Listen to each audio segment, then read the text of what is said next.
I knew my marriage was over when I saw my wife's half-buttoned shirt and her boss standing between her legs, moving like the world had disappeared. I wasn't spying. I surprised her with her favorite takeout and a bottle of anniversary wine I knew would make her smile. However, on the 12th floor, in that silent hallway, I saw two shadows entwined, garments dangling, bodies moving with a clear urgency. The urgent reports she mentioned were scattered around the desk like broken promises. My hands grew numb, the food went cold, and my existence vanished in an instant. Those still listening shouldn't miss what's next because this wasn't the worst. Not even close. I didn't touch door. Like my feet knew there was nothing left on that floor, I turned around and headed back to the elevator. The hallway was so quiet I could hear my heartbeat. I pressed the elevator button with a shaky hand. When the door closed, the shaking stopped. Something else took over. I examined my metal reflection. The guy who brought his wife food because she was working late had the same expression and tired eyes. But that version of myself felt dead upon arrival. My job is project manager. My life is timelines, patterns, inputs, and outputs. You learn to spot discrepancies after seeing enough data. I made a silent decision on the way down. I wouldn't yell or plead. My old self would have done that. I'd think, watch, take notes, and let consequences do their thing. The next morning, the world pretended nothing occurred. As usual, the coffee machine gurgled at 7:30. The same kitchen, countertop, and worn mug in my hand. Emily entered like a commercial. Hair and makeup flawless. New blouse unknown. Creamy color made her skin look costly. The perfume was thicker than usual, a feature you only notice when you start scoring. The stainless steel travel mug I gave her last Christmas held coffee. No look. I'll probably be home late again. Big week. I drank, watched her avoid my face and asked, big presentation? She paused for half a beat. Ryan wants reformed quarterly numbers. You know his intensity. The man between her legs less than 10 hours earlier. Ryan. She leaned in, kissed my cheek like she was getting a roll, grabbed her stuff, and left. Initially everything seemed fine. Pattern was broken underneath. You can't unsee a pattern glitch. Many guys do what I did when their world turns. Just one person who's seen me at my worst. I see Jake at the bar. He caught on the second ring. Clinking glasses and an old country tune are audible. David, you never call early. What's happening? I didn't rush into the workplace. I started with pattern. Late nights, emergency weekends. The weird restaurant an hour across town, and the dusty anniversary bottle of wine on our kitchen shelf. He let me dump everything. No jokes, no interruptions, just calm breathing. Then he hit me. You think she cheats? That word went through like someone said what I'd been avoiding. My chest tightened. I swallowed while staring at the wall. Yeah, replied. I think she is. A beat passed before Jake said. So what are you going to do about it? I was astonished by my cool response. I'll verify. No assumptions, no stories, just truth. After naming anything, you can't ignore it. I discovered something easy after the call with Jake. Emily wasn't lying at home if she told me. Work has to reflect the lies. Next day she left with her, "This week is killing me" spiel. Emails late at night, difficult deadlines, noise. After waiting an hour, I contacted her office. Bright receptionist Rachel answered Greenfield Enterprises. Rachel, this is Emily's husband David. I considered surprising her with lunch. Do they hammer her all day or give her a break? I heard keys tapping. Allow me to check. Indeed, today is bright. Just a 3 p.m., done by 3 with Ryan. End of story. Want me to inform her you're coming? Light day. One meeting. Not the week from hell she sold me at the kitchen table. My jaw stiffened, yet my voice was soft. Nah, no problem. Keep it a secret. I gazed at my phone after saying goodbye. It wasn't proof. A hairline break in the story, smaller and sharper. Right then, I knew two things. She was more than fatigued. She created an imaginary storm to disappear. That day, I determined not to believe her next time she texted, "I'll be working late." She repeated the line several nights later. "We'll work late again." Without apology or emoji, just a message. I took my keys. No takeaway today. No wine. Just bad-tempered curiosity. Tommy looked up from his desk as I entered the foyer. He recognized me instantly. David back. Mrs. Get another surprise. This time his eyes were different. Not my usual friendly joking look. Pity existed. Pity always implies unknown knowledge. Forced a smile. Yes. Something like that. My ride to the 12th floor felt too long. Same hallway, tacky art, fluorescent lighting, and light beneath her office door. Another fuzzy shape via frosted glass. Different day, same scenario, same man between her legs, same clothes slipping, same bodies moving like the only people on earth. Short stay. I didn't knock. I was silent. I turned around and returned to the elevator with a quiet rage. Tightens. It hardens. It waits. Because being quiet gave me greater control. I didn't rush out this time. I stopped at security. Tommy looked up and didn't act casually. He regarded me like he was trying to find out which me he was talking to. The naive husband or the man who finally understood. Leaning against the counter. My voice was flatter than expected. Ray, how long? His eyes dropped as he breathed slowly. Couple months, he said. Maybe more. Sorry, guy. I considered speaking, but it's not my place. The last denial fog vanished in one sigh. I may have misunderstood. Just facts, no excuses.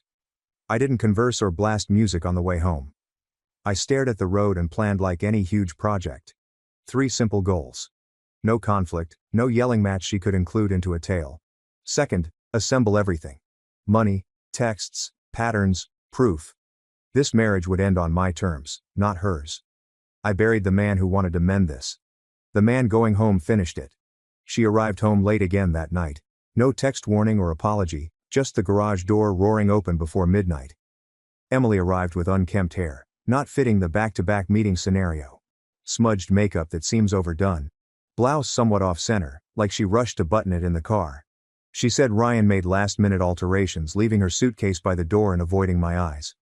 He's pushing everyone this week. Yes, I nodded. Sure sounds like him. My voice was retired sounding. She jumped in the shower to wash off office work.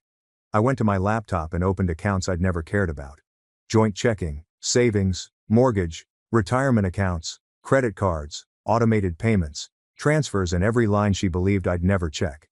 The numbers began to speak. Unheard of hotel fees. Unscheduled work trips. Spending patterns that suddenly made sense. My eyes burned about 4 a.m.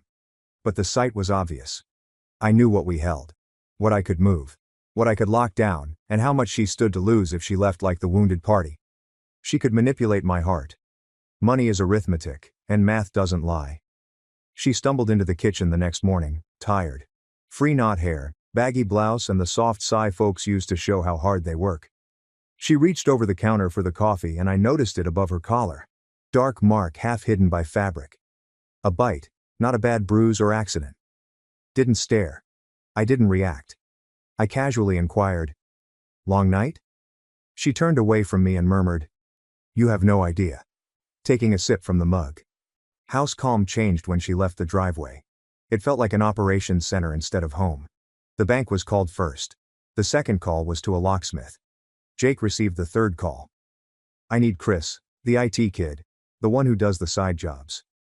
There was no wrath, only constant awareness of a change. I'd been a husband trying to figure out his marriage until then. Starting that morning, I ran a campaign. That afternoon, a gray-haired locksmith with a tool belt arrived without questioning. I liked him instantly. After I said, "Whole house, every lock," he nodded and worked. I wandered through the rooms with a new intent while he drilled and replaced cylinders. I didn't trash drawers or closets. I searched like a man who knew there was something. I felt her nightstand books' spines in the bedroom. Then I felt it. Behind them, something solid pressed back. It was there when I separated the row. Second phone. Different carrier. Not our plan. I activated it. Passcode screen. I didn't overthink. Inserted our anniversary. First try, it opened.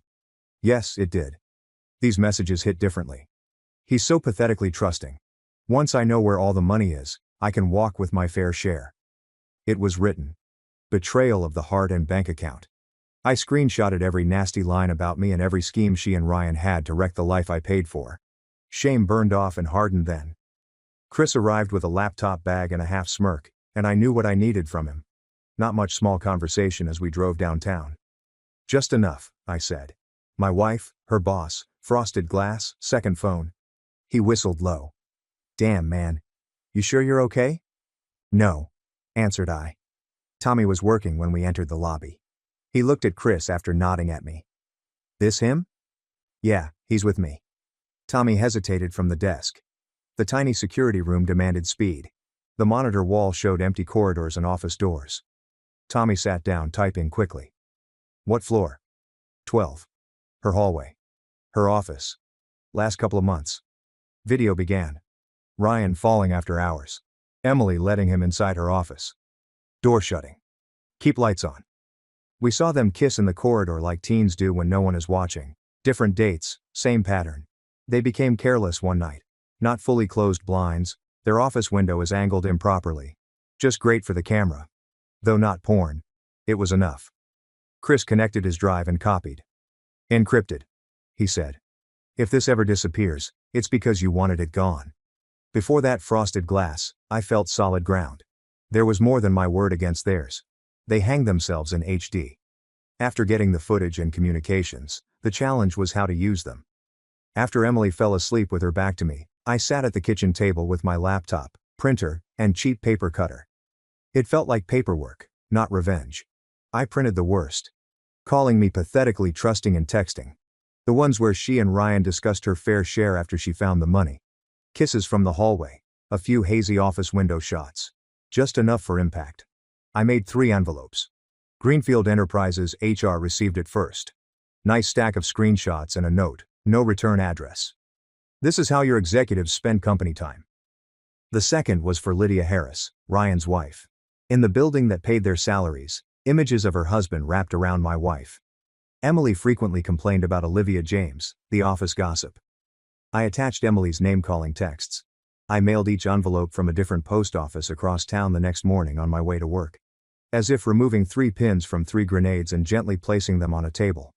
Around 9 a.m., the first blast occurred. Emily called from an unknown conference room with a nervous voice. David. HR just called me in. Someone sent them stuff, messages, pictures. They said it's about inappropriate conduct. I don't know what's happening. I spoke softly. Breathe. It's probably a misunderstanding. Just tell them the truth. My phone sent more minutes later. Tommy texted. Place is going crazy up here. HR legal, people whispering. You didn't hear it from me. I headed downtown after lunch and parked across from their playground/glass tower. I had a poor lunch and a beautiful view of the front doors of a deli. The third grenade detonated. A silver Mercedes arrived. Lydia left, calm, wealthy, furious. She marched through the rotating door like she'd practiced. I saw her bring Ryan into the lobby and hit my wife so hard her head snapped to the side 10 minutes later. My seat was silent as Emily clutched her cheek as half the building watched. First time since that frosted glass, embarrassment wasn't mine. She was suspended that day. No lengthy inquiry, no soft warnings, just HR, a closed door, and a box. As I approached the curb, she stood outside with a box carton full of her workplace life. Picture frames, a plant, and 2 cheap trophies. Her makeup struggled to hide her red eyes. They're putting me on leave, she added, sliding into the passenger seat, pending a policy violation investigation. She made policy sound nasty. She spoke hurriedly on the way home, afraid that stopping would destroy her. Someone sent them private messages, photos. They showed me screenshots. David, this is an invasion of privacy. It's illegal. They can't just dig into my personal life like that. I retained my grip on the wheel. Did they say who sent it? No. Anonymous. Cowardly. I nodded like I agreed. Like I didn't choose the printer paper or lick the envelopes. She believed she was hunted. Unexpectedly surprised. Sitting 3 feet from her. All I felt was the crushing silence between what I knew and what she assumed I knew. Habit took control as we entered the driveway. She took her keys, got out of the car first, and went to the front door as usual. I watched her twist and slide her key into the lock from behind. Nothing. She tried again, slower, grimaced, and assumed the handle was stuck. It's not turning, she remarked. Did you lock the deadbolt from the inside or something? I approached her calmly. Old lock's been sticking for months, I add. I called a locksmith yesterday, he replaced everything. Her eyes were on the door, but nothing else. Chronology, suspension, anonymous proof, new locks on her residence. Yesterday, she repeated. Yeah. I inserted and turned my key smoothly. The door opened effortlessly. We entered our longtime living room. Even though she was trying to convince herself nothing had changed, the air felt different, like the walls knew something had changed. I think she closed the door too carefully behind me. "David," she said slowly. "Is there something you want to tell me?" I stared at her, with the question weighing more than our furniture. I entered the kitchen like any other bad day and grabbed the alcohol. "Want a glass?" Phone down, her hand shook. "Yeah, please." I chugged two to her. I saw Lydia's hand touch her face and a bruise under the makeup up close. "Ryan's called me 14 times today," she replied, glancing at the screen. Sipping slowly. "Texts, voicemails. He's freaking out." "Call him back," I urged. "Put it on speaker," she blinked. "Now?" "Now's good." She called. He picked up first ring. "Emily, thank God. Someone's trying to destroy us. HR has pictures, messages. This is a coordinated attack." I leaned in, calm. "Ryan, it's David." "What messages?" The line paused. I almost heard him recalculating. "Private conversations taken out of context," stated. Emily stepped in quickly. "Exactly. They're making it look like more than it was. They lay on my kitchen stage." I nodded as if I understood. I stored everything within. Their tone, tale, and clinging to a falsehood like a life raft with a hole. It wasn't only HR the next morning. A building-wide circus.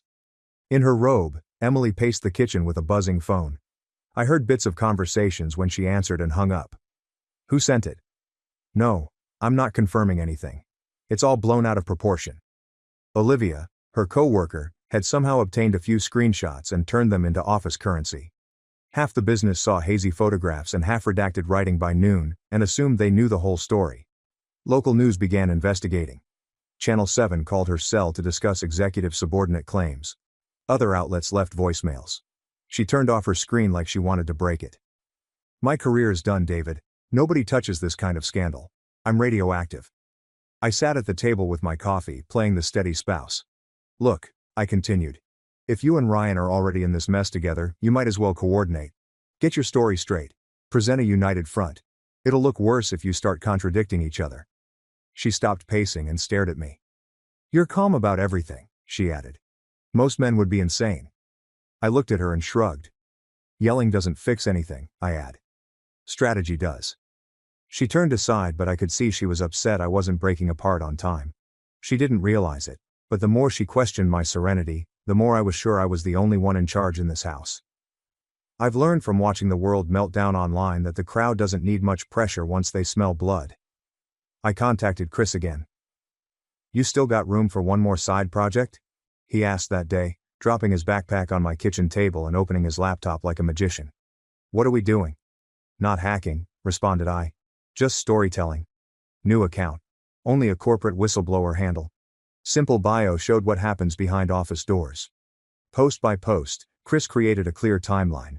Late-night building entrances. Calendar appointment screenshots that contradicted Emily's home instructions. Security footage blurs. Faces softer. The bodies and placements are clear. We posted dates, times, photographs, receipts, and a caption. Ever wonder what working late really looks like? With corporate affair hashtags. Abuse of power. Office scandal. The account got couple hundred followers by dinner. Over 4,500 by midnight. Local gossip sites covered it. A minor news blog speculated on the company. My favorite part, I never mentioned her name. City would do it for me. Emily wound herself tighter as the news spread. Next night, she looked like a wire about to break. While seated at the kitchen table with untouched plates, she inhaled deeply and continued, "I need to tell you something, but you have to promise not to freak out." Only watched her. "Try me." She twisted her napkin. "Ryan and we developed feelings. It was emotional, okay? Nothing physical. Just stupid flirting and messages that got taken out of context. It was the half-truth. Just admit enough to appear honest, deny everything important." A few seconds passed. I said, "I'm not angry you had feelings," gently. "I'm disappointed you didn't tell me the truth from the start." She took that as mercy. "It just got messy. I was stressed. I didn't want to lose you or my job. Those screenshots, they look bad.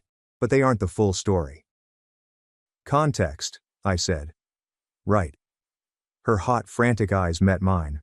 I walked around the table and wrapped my arms around her shoulders. Someone is clearly targeting us, David. Me and him. This isn't just gossip. This is personal. She balked, then melted into it like she'd been waiting all week for that gesture. I told her, we'll find out who did it.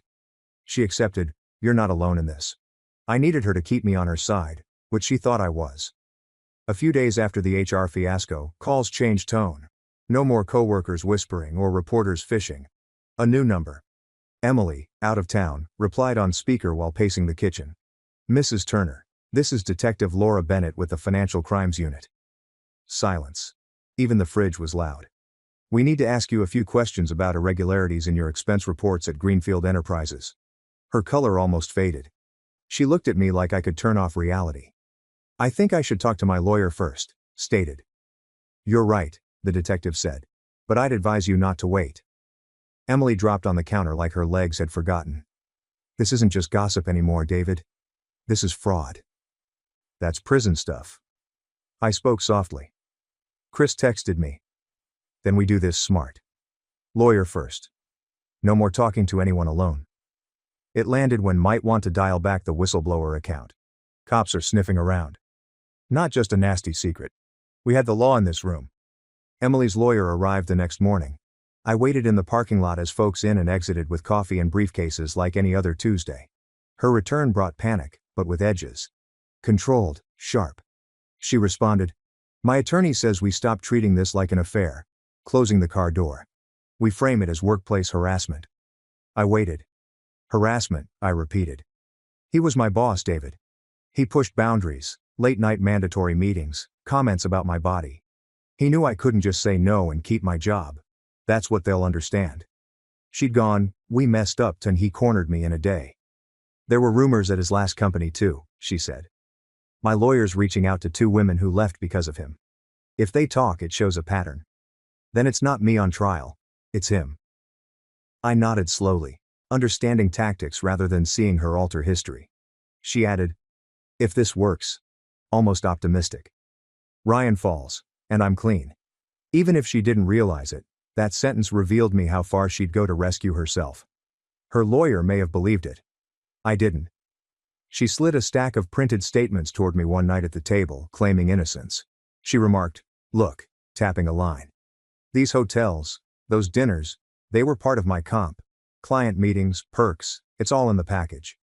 I'd read the same statements alone at 4 a.m. I knew dates. I knew which client dinners fit with nights she said she was too tired to celebrate our anniversary, birthdays, or life.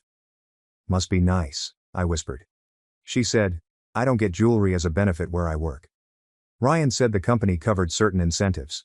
That's on him, not me. I agreed. I let her talk and memorized her biggest lies. Detective Bennett called Ryan again a day later to conduct a formal interview. She appeared anxious. This is why I wasn't.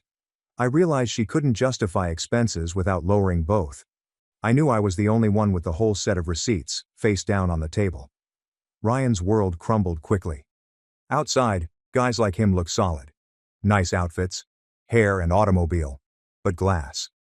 Emily's phone lighted up with news alerts before she drank her coffee one morning. Leading Greenfield Enterprises executive arrested for fraud and power abuse. His mugshot was published alongside a headline alleging corporate wrongdoing and subordinate exploitation. She glanced at the screen in disbelief, then looked at me triumphantly. They're charging him, David, not me. My lawyer was right. Within days, Greenfield's HR offered her a transfer to a different division, same pay, quiet relocation, and the promise that this tragic event wouldn't appear in her personnel file if she signed certain papers and kept quiet. First time in weeks her shoulders lowered. She almost showed relief by relaxing her jaw. If I take this, she added, I get my career back. We can move on. Fresh start. I nodded. This was clear to me inside. A false victory, not a joyful ending. He was removed from the board, so she assumed the game was ended. She didn't know I was softly changing the final pieces. A week later, we sat across from each other at our favorite Italian restaurant like nothing had happened. Same candles, worn menus, and server who'd seen us for birthdays, anniversaries, and just because nights. Emily stretched across the table and took my hand. To new beginnings, she smiled, believing it. Ryan's out. The company's giving me a second chance. And you? You stayed. You have no idea what that means to me. I held her hand gently. I appeared to be the loyal husband who'd forgive and repair. Something settled inside. Not a new beginning. The finale. Why? Because I knew the whole story, not the modified version she gave HR or the victim script her lawyer wrote. I'd seen her words, goals, and contempt. She ran upstairs to shower and wash off this nightmare when we arrived home. I stared at my phone in the kitchen for a while. I called Detective Bennett after scrolling to his number. That night, I stopped surviving what she'd done and told the truth. Walking into the station with my laptop felt different from catching her through the glass. There was no shaking or adrenaline, just sleepy lucidity. Detective Bennett interviewed me in a small room, a table, 2 chairs, and a legal pad. No drama, no one-way mirror. You said you had additional information, stated. The folders I'd had for weeks were on my laptop. First, the security clips. Not the ones that could be waved off as pressure or harassment, but the ones where Emily clearly closed the distance. Her hand on his tie first, her leaning in, her laughing, pulling him back into her office, then the screenshots from the second phone. Once I know where everything is, I'm taking. This doesn't match the statement she gave us, Bennett whispered. It doesn't match the one she gave me either, I said. She typed long, then turned the pad to me and said, "If you're willing, I need your official statement on record." I read it line by line and signed my name at the bottom. Not only her hubby anymore. We established her story was false with my testimony. Investigator Bennett didn't immediately grasp the signed statement when I handed it back over the table. She regarded me with a cocked head, attempting to see around the wall I was holding up. "Can I ask you something off the record?" asked. "Sure. Why are you doing this, Mr. Turner? Most husbands in your position either look the other way or burn everything down. You're cooperating against her." Sitting in the chair, I stared at the empty corner. If I lie for her now, then I become part of the same lie. Another person twisting the truth because it's convenient. She lied. "I don't bluff," I said. "Not in marriage, not in court. She made her choices. I'm making mine. The truth needs to be said, even if it costs me the last pieces of what we had." Bennett nodded, understanding more than she'd ever put in a report. I put my self-respect before my marriage then. Sirens didn't sound 2 days later. It wasn't necessary. After 9 a.m., a quiet cruiser pulled up to our house. Tires pounding the driveway we laid with weekend labor years before. The front window showed 2 uniformed officers and Detective Bennett in plain clothes exiting. No drama, just goal. Our street is where people pretend not to look yet do. Curtains jerked. Neighbor's mower stopped suddenly. Emily was in her jammies in the kitchen when the knock arrived. I heard the door open and her voice failed to sound confident. "Mrs. Turner," said, "you're under arrest for conspiracy to commit fraud, misuse of corporate funds and providing false statements during an active investigation." Words floated down the corridor like cement. Her hands were cuffed in front of her when they took her to the automobile. I returned to the window. She raised her head, searched the house for a lifeline. Our eyes met via glass. Shock, then betrayal, like if I had shattered us. I didn't wave or look away. Everyone in the neighborhood witnessed what I was living with then. It was a controversy and the price of her identity. The official charges piled up. Fraud, conspiracy, corporate fund misuse, perjury, obstruction of justice. Her lawyer contacted me, voice strained, to ask if I understood my statement. I assured him I understood well. He never called back. The media switched as fast as she did. Local media that portrayed her as the heroic female employee caught in a powerful man's web now portrayed her differently. Alleged harassment victim accused of orchestrating fraud scheme, fake victim. New evidence suggests executive was willing accomplice. Her name becomes associated with deception. I didn't comment or share articles. Jake poured a frosty drink in front of me as I sat on my normal stool at his bar. He pointed to the mute TV playing her story. "You watching?" "Nope," I responded. "Already lived it." Once reputation fractures, everyone wants to show it. Emily tried to control the story for months. One paper, second phone and hard drive changed her story. The reality owned it. Trial preparation felt more like building a bridge than drama. All pieces have to fit, or it collapsed. DA's office demanded my everything. I sent them bank statements, credit card histories, and hotel bills with second phone dates. Chris secured the chain of custody. He recorded file pulls, disk clones, and clip exports. There are no gaps or tampering concerns. Lydia also saw prosecutors. She had her own collection of emails, calendar entries and mysterious work trips that looked like vacations. The picture of Ryan and Emily as a horrible one-time error died. This was typical. I created a chronology using a project manager's intellect and a betrayed husband's memories at my kitchen table with a legal pad and pour coffee at night. Quarter N caused her first late night. First strange restaurant name on statement. First falsehood that didn't seem like a lie till the light hit it right. The story became more than emotional by the end. Dates, times, figures and images were so tightly bound that pulling one thread would pull the whole thing into the light. My name made the courtroom feel smaller. I stood, swore in, sat down, and gazed out at a dozen strangers who would judge my last 10 years on paper. Piece by piece, the prosecutor explained. Late nights, working late texts, frosted glass, second phone, money. I uttered it all in one line for the first time. No editing or softening. The words sounded harsher than in my head. Her attorney rose. Mr. Turner, would you say you're bitter about your wife's choices? Yes. And would you say your testimony today might be influenced by a desire for revenge? I let it go. The room was quiet enough to hear a chair shift. No, I answered. Revenge is emotional. This is consequence. The lawyer frowned. What's the difference to you? Revenge is about how I feel, I add. Consequence is about what she did. Actions have consequences. I'm not here to punish her. Nothing moved for a moment. The judge gave a tiny nod like the line reached its destination. If you've never seen a man go from power suit to prison khakis, respect drains rapidly. Undercover, hands shackled to his waist, skin a gray color unrelated to lights, Ryan entered.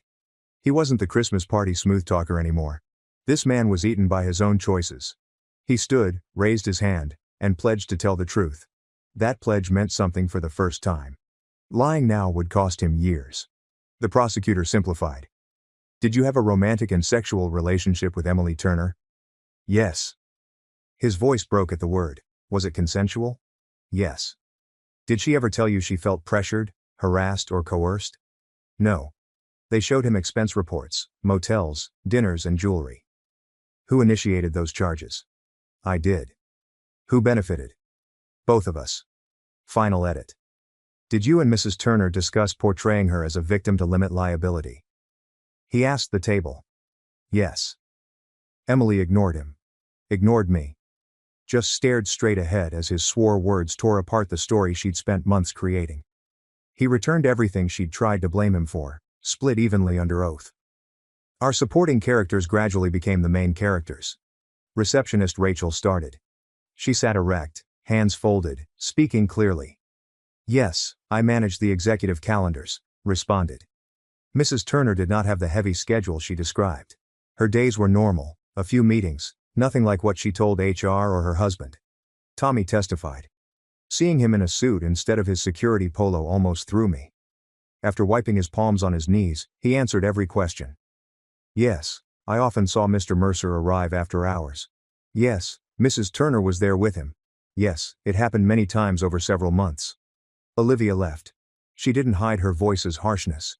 She received Emily's messages calling her incompetent, mocking co-workers and bragging about having Ryan wrapped around her finger.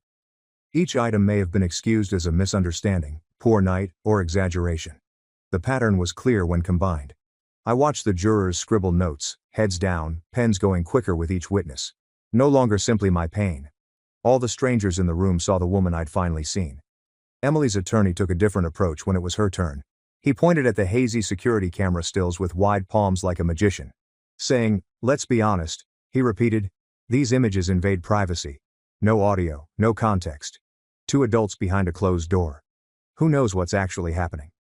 Then he tried to shift the focus from conduct to principle. He questioned the jury. Are we comfortable with a world where every private moment at work is scrutinized and criminalized for a second? The room almost leaned his way. The judge spoke. Counselor, she replied. Let's come back to the numbers. The prosecutor displayed a brief summary. Travel, accommodations, meals, client entertainment.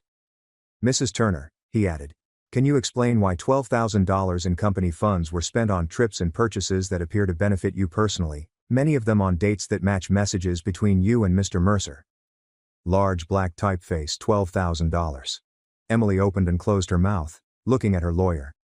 That was part of my compensation package, she said. Judge didn't blink. Do you have any documentation to support that? Mute. Slippery feelings. Context bends. But numbers? Your story doesn't matter to numbers. By the time Detective Bennett testified, feelings were irrelevant.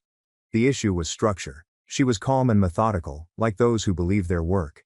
She showed the jury the full inquiry like a map. Start with emails. Ryan offering to cover costs. The personal benefits were acknowledged by Emily. Dates and quantities of expense reports matched hotel confirmations, restaurant receipts, and jewelry purchases. The timeline followed. Video of them entering and exiting the building after hours. Call and text logs before and after meetings. They joked about working late again on the nights the expenditures struck the company card. Emily's every refusal. It was just business. I didn't know how the charges were filed. They twisted my communications and silenced exhibits. The prosecutor questioned Bennett. Did you find any evidence? That Mrs. Turner was unwilling. No, she said. I observed the jurors while she spoke. Not in compassion, but in recognition. Heads nodded. Not a tale anymore. Emily's version couldn't escape the closed loop. I was her attorney's final hope. He spoke less legally and more personally on cross. Mr. Turner, he asked, would you describe yourself as a hurt man? Yes. A betrayed man. Yes. A man who might consciously or not want to see his wife pay as much as possible for what she did. I considered a sophisticated response. Instead, I breathed and returned to the only moment that counted. I said, I want you to imagine something. Gazing at the jurors rather than him. You bring your wife dinner. You're just trying to be a good husband. You step onto her floor, walk down a quiet hallway, and through a frosted glass door, you see her with another man like your marriage never existed. And you're still holding the food. Silence. I stood there and watched my life fall apart while my hands were full, I add. That's something I wouldn't wish on anyone. I stared at the lawyer. But this isn't about punishment. It's about truth. A man's word has to mean something. Nobody said much after that. First, I felt like the room realized this wasn't just a legal case. Someone cashes out your trust like nothing. It seemed like someone yanked a plug when the jury left to deliberate. I sat alone in the corridor on a harsh wooden seat that feels like punishment for waiting. A fluorescent light hummed. A wall clock ticked loudly, bothering me. For the first time in months, I was done. No more declarations, documentation, or planning. Just time. Jake arrived without warning. He's a kind friend. In silence, he sat alongside me and put a heavy hand on my shoulder. You finish what you start, he whispered. Whatever happens in there, you saw it through. With eyes on the floor, I nodded. Stretched minutes. My heart skipped a beat when the hall door opened, then settled when it wasn't them. Bailiff left eventually. Juries reached a verdict. The suspense ended. Standing, we returned to the chamber where everything would be defined in a few phrases. The jurors returned with blank faces after a week. But now every stride was heavier. Emily had her fists knotted in her lap, knuckles white, as I sat behind the defense table to the side. The judge asked the foreperson about the verdict. We have, Your Honor. On the charge of conspiracy to commit fraud, how do you find the defendant? Guilty? On the charge of misuse of corporate funds? Guilty. Perjury? Guilty. Obstruction of justice? Guilty. Words didn't echo. Each one fell like nails in a lid that had been waiting too long to close. Emily didn't weep. She didn't argue. She appeared to have lost air. She went from shocked to accepting. She glanced at me in the seats behind her. Met eyes. No affection remained. No pleading. She showed me chilly, exhausted respect, like she'd learned I wasn't the miserably trusting man she'd described. People talk loudly about justice. After the truth was revealed, I felt quiet. It was my first true breath in a while. She got 3 years and can get parole after 14 months if she behaves. I was later questioned if it was enough. As if a number validates betrayal. Not so. What the law can do and what you must accept are your options. Sold the house. Too many drywall ghosts. Too many mornings in that kitchen watching her lie straight-faced. I moved into a little downtown apartment.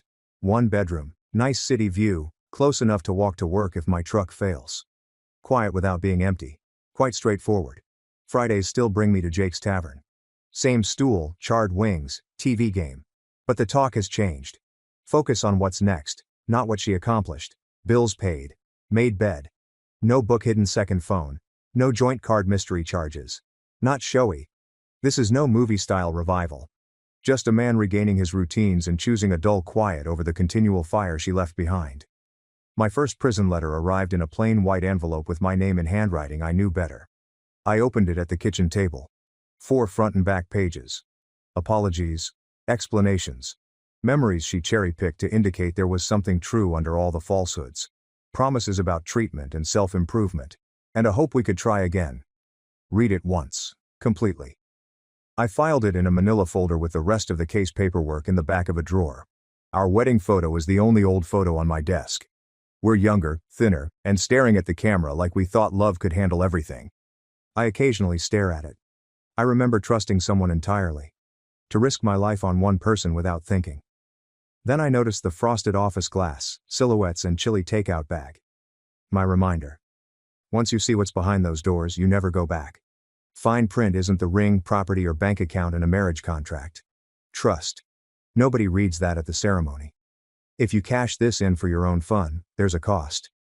I could have accepted the easy explanation. Our relationship weakened, it got tricky, mistakes happen. But eventually you must decide what kind of man you are. Truth was more important to me than comfort. My dignity was more important than appearances for neighbors. Men's words must be meaningful or they're noise. She desired a show. Tears. Drama. A fight she could win. Her punishment was consequence. Because actions matter, not vindictiveness. Burning a life and complaining about the smoke is wrong. My story teaches us to not underestimate quiet people. We're not always stupid. Sometimes we just observe. In marriage, business and life, everything pays off. Behavior has repercussions, always. I'll ask now. If you were me, would you keep quiet or speak out? Because we must choose eventually. Stand for truth or accept the deception. Obstruction of justice? Guilty. Words didn't echo. Each one fell like nails in a lid that had been waiting too long to close. Emily didn't weep. She didn't argue. She appeared to have lost air. She went from shock to accepting. She glanced at me in the seats behind her. Met eyes. No affection remained. No pleading. She showed me chilly, exhausted respect, like she'd learned I wasn't the miserably trusting man she'd described. People talk loudly about justice. After the truth was revealed, I felt quiet. It was my first true breath in a while. She got 3 years and can get parole after 14 months if she behaves. I was later questioned if it was enough.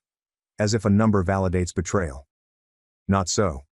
What the law can do and what you must accept are your options. Sold the house. Too many drywall ghosts. Too many mornings in that kitchen watching her lie straight-faced. I moved into a little downtown apartment.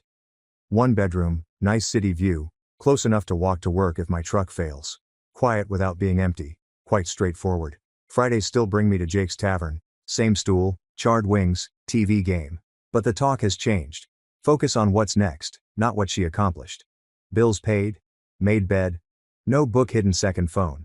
No joint card mystery charges. Not showy. This is no movie-style revival. Just a man regaining his routines and choosing a dull quiet over the continual fire she left behind. My first prison letter arrived in a plain white envelope with my name in handwriting I knew better. I opened it at the kitchen table. 4 front and back pages.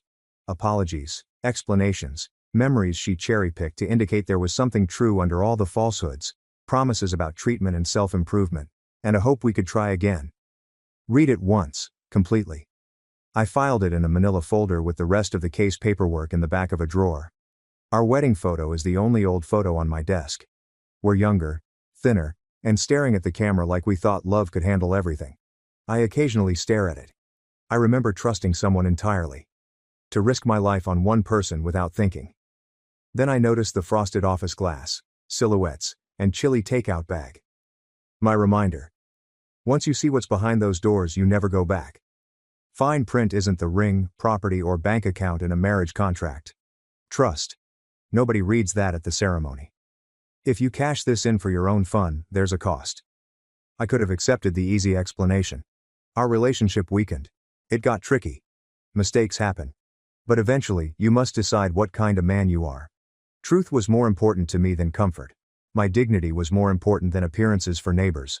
Men's words must be meaningful or they're noise. She desired a show. Tears. Drama. A fight she could win. Her punishment was consequence. Because actions matter, not vindictiveness.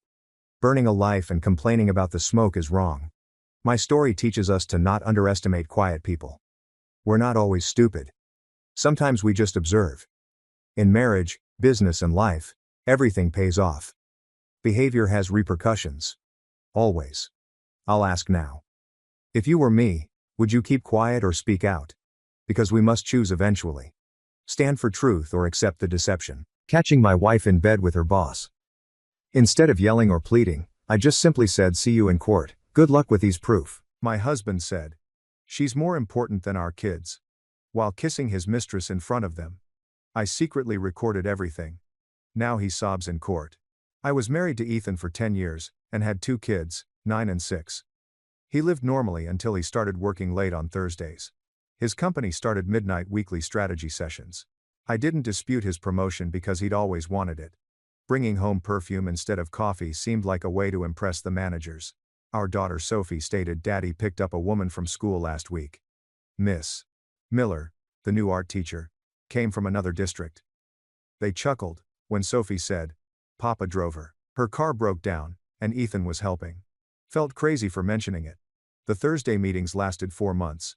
Ethan started Saturday golf trips with clients, and Sunday investor breakfasts. Son Max puzzled why Dad stopped going to soccer games. Ethan said family income was more important than interacting with kids. That stung. But I went on. I surprised Ethan with dinner at his office on Thursday while he was in meetings. Ethan always left at 5, said the security guard. No Thursday meetings. Never was. After an hour of driving about trying to absorb things, my instinct prompted me to go to Miss Stevens' apartment complex. He parked in her guest spot, waiting 3 hours. He emerged. After he returned, I challenged him. Not even denying. I should be grateful he found Natalie because she made him happy and a better father. His pleasure helps everyone, he said. I requested its duration. He said 5 months since her school welcoming celebration, where I introduced them. The next morning, Ethan told the kids about his beautiful friend, who made him happy and that they'd meet her soon. Max asked Dad why he skipped games. Ethan said they'd understand later, since Natalie was vital. Sophie wept. Ethan told her to stop selfishness. I was at Max's soccer game that weekend when he introduced Natalie to other parents as his co-worker. At a kid's soccer game, she stroked Ethan's arm in this tight dress. Max saw his dad kiss Natalie, after scoring a goal. Max stood confused on the field. Ethan totally missed it. Next week, Ethan said Natalie would join us for Friday family dinners. He urged the kids to get used to her since she'd be around forever. Because Natalie made him feel alive, and the kids deserved true affection, he didn't vote for me. He said Natalie was passionate, and our marriage was settling. Natalie seated me at dinner one. Natalie said, "Sometimes change is good for everyone." Ethan reminded Sophie to be respectful. Natalie discussed her paintings and travels while the youngsters ate dinner. "Call her Glow," she said. Maxim preferred not calling her. To his room, Ethan dispatched him without dessert. Natalie visited more. She changed the decor to make it classier. She removed the kids' art because the fridge was congested. Sophie was told her drawings were unprofessional and she could teach her real technique. When Sophie liked her pictures, Natalie told Ethan I raised mean kids. Sophia apologies to Ethan. Max's birthday followed. I planned a trampoline park party for his class. Ethan said Natalie thought it was too busy and they prepared better the morning of. They took youngsters to an art museum. Max spent his 9th birthday staring at paintings he didn't understand as Natalie taught brush strokes. Friend went to trampoline park without him. He fell asleep from weeping. Ethan said it. He said Natalie's cultural enrichment was more important than Max's birthday party. I valued kids' happiness. He stared me down and said Natalie was more important than the kids because she made him a provider. He'd be miserable and useless without her. He promised gratitude from the kids. So I knew what to do. Spotify has requested Reds. See link in comments or description. That night at the kitchen table, I scribbled down my memories in an old notebook. Max's soccer games without Ethan since March. Sophie's dad never arrived to her school art show, when she stared at the door. Natalie throwing out Max's fridge drawing made Sophie scream for an hour. Everything Natalie said about my kids' painting being amateur was harsh. Ethan consistently favored Natalie, told them to honor her. and sent them to their rooms to defend themselves. Anger made my hands shake while writing, shredding words and squeezing the pen hard. I wrote 12 pages with dates, times, and exact words. Ethan said worst was capitalized on its own page. Natalie is more important than the kids because she makes me a provider. Written 3 times to remember his expression when he said it. Next morning, I couldn't sleep and woke up at 5. Ethan slept, snoring like he hadn't destroyed our family. I went to his home office after hearing the shower. Not even the filing cabinet was locked. Bank records, credit card bills, investment accounts, and his work calendar without Thursday meetings were found. A strategy stabilized my phone camera as I took photos. I photographed everything and sent it to a new phone-created email address around 4 a.m. He couldn't remove, explain, or excite me about proof. Best was the job schedule, printed from his workplace portal, with the official logo saying he left at 5 every Thursday for 5 months. No encounters. Only lies. At 6, I contacted Rachel, my college best buddy. She answered the second ring sleepily. I asked if the kids and I could stay with her for a few days to decide. She said to pack bags and come over without asking. I cried in my kitchen at 6 a.m. because someone cared about my kids. I hastily packed 3 luggage with clothes, toothbrushes, and kids' favorite stuffed animals. Sophie's painting supplies, Max's soccer ball, safety gear. Ethan came downstairs at 7:30, hair wet, checking his phone before looking at me. I explained that the kids and I were staying at Rachel's for the weekend, because we needed space. He barely looked up as his thumbs moved across his screen. I said we were going to the grocery store instead of leaving him, and he said that was fine because he had plans with Natalie. He went without asking why we needed space, checking on the kids, or looking at me. I showed the kids hilarious cartoons in Rachel's living room. They seemed comfortable where Natalie wasn't. On Rachel's kitchen table, I Googled divorce lawyers on my laptop. Read 2 hours of reviews, compared prices, and highlighted custody expertise. 5 women lawyers with courtroom harshness reviews were chosen. One evaluation said Lila Turner helped a mother show parental estrangement and primary custody. 3 times I highlighted that name. Leaving the kids at school Monday morning, I hugged them extra, and promised to pick them up early.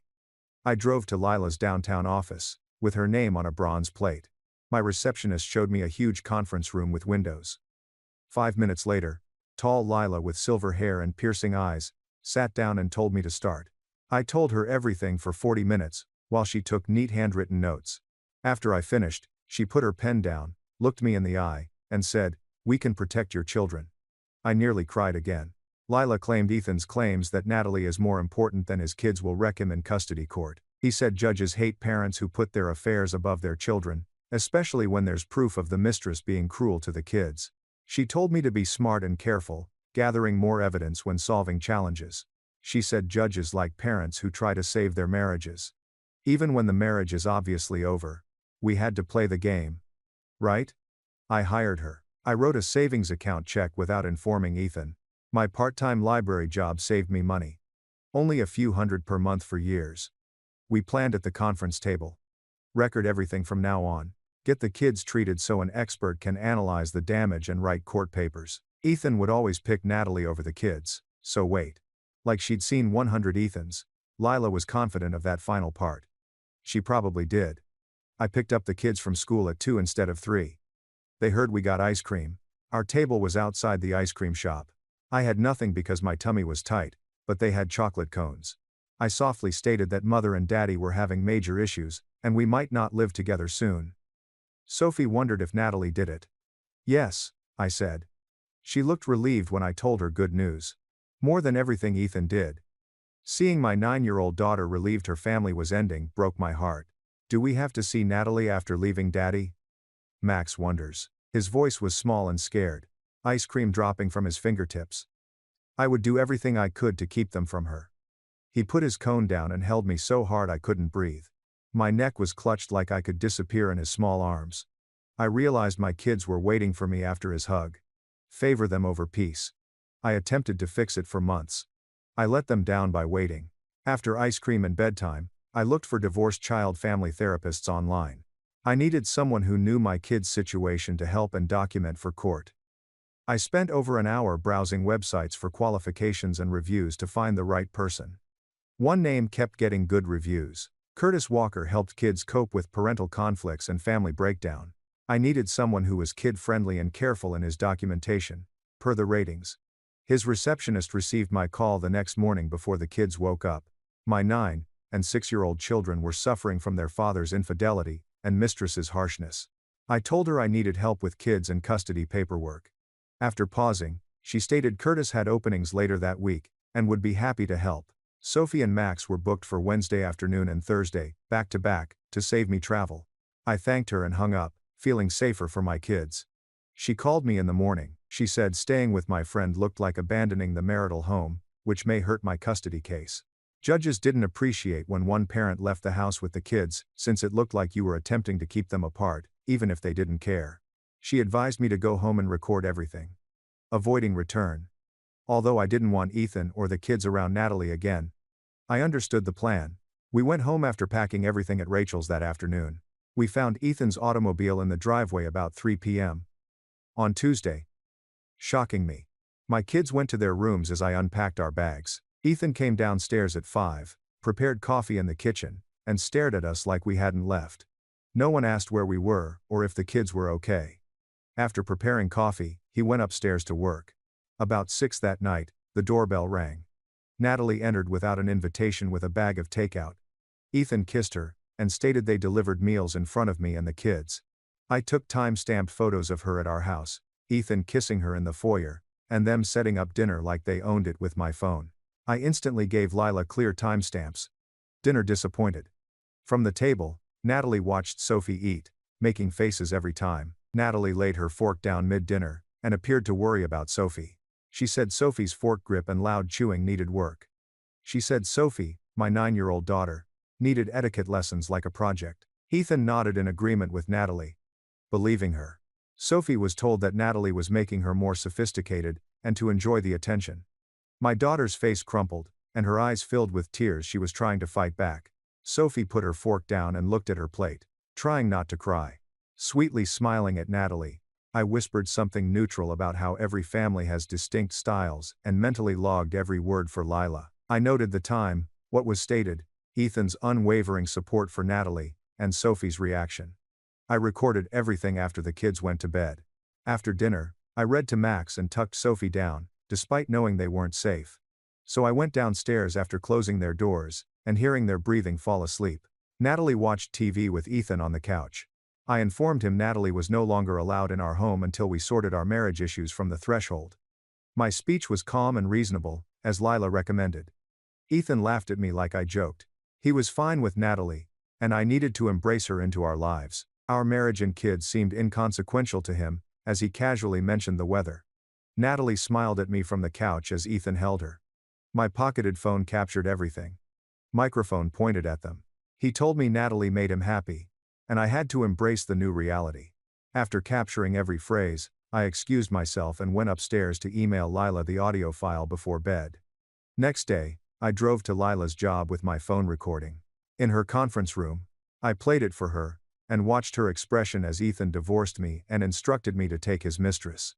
Lila smiled, but not pleasantly. When done, she said Ethan was supporting us by prioritizing Natalie over anything else. She told me to let him keep bringing Natalie around and saying these things, since every word and action was evidence. She advised letting him continue while we discreetly built our case, and gathered evidence to demonstrate the judge who Ethan had become. I felt relieved and outraged. I was relieved we had a good case but upset I had to record my spouse hurting our family. A professional assessment of the kids would verify Ethan's injury, Lila argued, making Curtis's therapy visits ideal. Sophie was taken to Curtis Walker's office early Wednesday afternoon from school. The quiet facility has a waiting room with toys and literature. Curtis, in his 40 seconds, greeted us with warm eyes and a calm voice. He shook Sophie's hand and said they'd draw and talk. Nothing dangerous or difficult. I checked my phone and tried not to panic while waiting in the foyer as they entered his office. After 45 minutes, Curtis brought Sophie out. She appeared fatigued but calm. Curtis requested a private meeting, so I followed him to his office while Sophie waited with the receptionist. He said Sophie spoke up about Natalie replacing her and her papa ignoring her throughout the session. She told him Natalie threw away her paintings and criticized everything she produced, but Ethan always backed her. Curtis said the emotional abuse was alarming, and will be documented for court. He asked me to bring Max tomorrow to complete the picture of these kids' challenges. Max and I worked Thursday. More nervous than Sophie, he asked about Daddy and Natalie. I assured him Curtis was there to reassure him and talk about anything. Max, small and scared, entered the office holding Curtis's hand. They finished after almost an hour, and Max looked exhausted. Curtis demanded a more serious meeting. Max, 6, couldn't articulate his feelings, making his session harder. Curtis showed me Max's sketch of our family with Ethan and Natalie holding hands on one side and the three of us on the other, separated by a thick black line. Max continually drew a dark, thick line between his father and us. Curtis said Max understood how his father picked Natalie over him, his sister, and me, and saved the painting for his files to follow both kids' progress and misery. From then on, I recorded every interaction. Ethan missed Max's soccer session on Saturday to accompany Natalie to supper downtown. Ethan couldn't attend Natalie's gallery opening because Sophie's school art display was the same night. Natalie's event mattered more. I taped his and Sophie's comments. I documented every detail when Ethan volunteered to take the kids to the park on Sunday, but spent the day with Natalie, leaving them waiting by the door until I told them he wasn't coming. I photographed the kids' sad faces, Ethan's text messages canceling plans, and his 6-hour late arrival smelling like Natalie's perfume. In a computer file, I dated every broken promise and every decision Dad made that hurt our kids. Leela promised this evidence would show a pattern of neglect and broken trust no court could ignore. Curtis summoned me to his office without the kids after 2 weeks of treatment. I was sat down and told both children were in emotional turmoil, due to their father's actions and Natalie's presence. He said Sophie was afraid Natalie would criticize or throw away anything when she returned home. Max struggled to sleep and fought with other kids at school for the first time. Curtis claimed the injury was measurable and worsened over time. He offered to write a full custody review report on Ethan's actions and their effects on his children. I immediately agreed, thanking him for assisting us. He promised to finish the evaluation in a week and say the kids' mental health or well-being necessitated removal. Ethan's big news came that weekend. He brought Natalie home Friday night and told us important news in the living room. He said Natalie's lease expired next month and she shouldn't relocate since she's staying with us. Said we had to accept her permanent move into our home. My stomach sank as rage swelled. I assured him Natalie wouldn't move in with our kids. Ethan gazed at me coldly and said I didn't control his life anymore. That this was his house, and he could live with anyone. I knew Natalie planned, pushed for, and wanted to take over our home as she grinned at me from behind him. I quit battling that night because it didn't matter. I called Lila upstairs to give her Ethan's news. She argued that we should let Ethan proceed, while we filed for divorce and emergency custody because it demonstrated him preferring his mistress over his children's mental well-being at home. I phone Lila, shaking hands. Second ring. She answers. And I inform her. Ethan announced Natalie moving in. A break. She says. This is actually perfect for our case. Ethan moving his mistress into the family home while the kids are there shows he puts his relationship before their emotional well-being. Her instructions are to contact her tonight to express my opposition to Natalie coming in and that Ethan is doing it anyhow, she says. We let him proceed with this terrible decision, while we file for divorce and emergency custody. She's calm and strategic, like she's seen this before. I thank her and hang up, calmer now that I have a plan. I seat both kids at the kitchen table after Ethan goes to bed. Max picks at a shirt thread while Sophie holds a toy bunny. Natalie will live with us next month, per Daddy. Sophie frowns as Max looks at the table. I take their hands and promise to make adjustments to keep them safe and happy. Sophie cries and asks if we can leave without Natalie.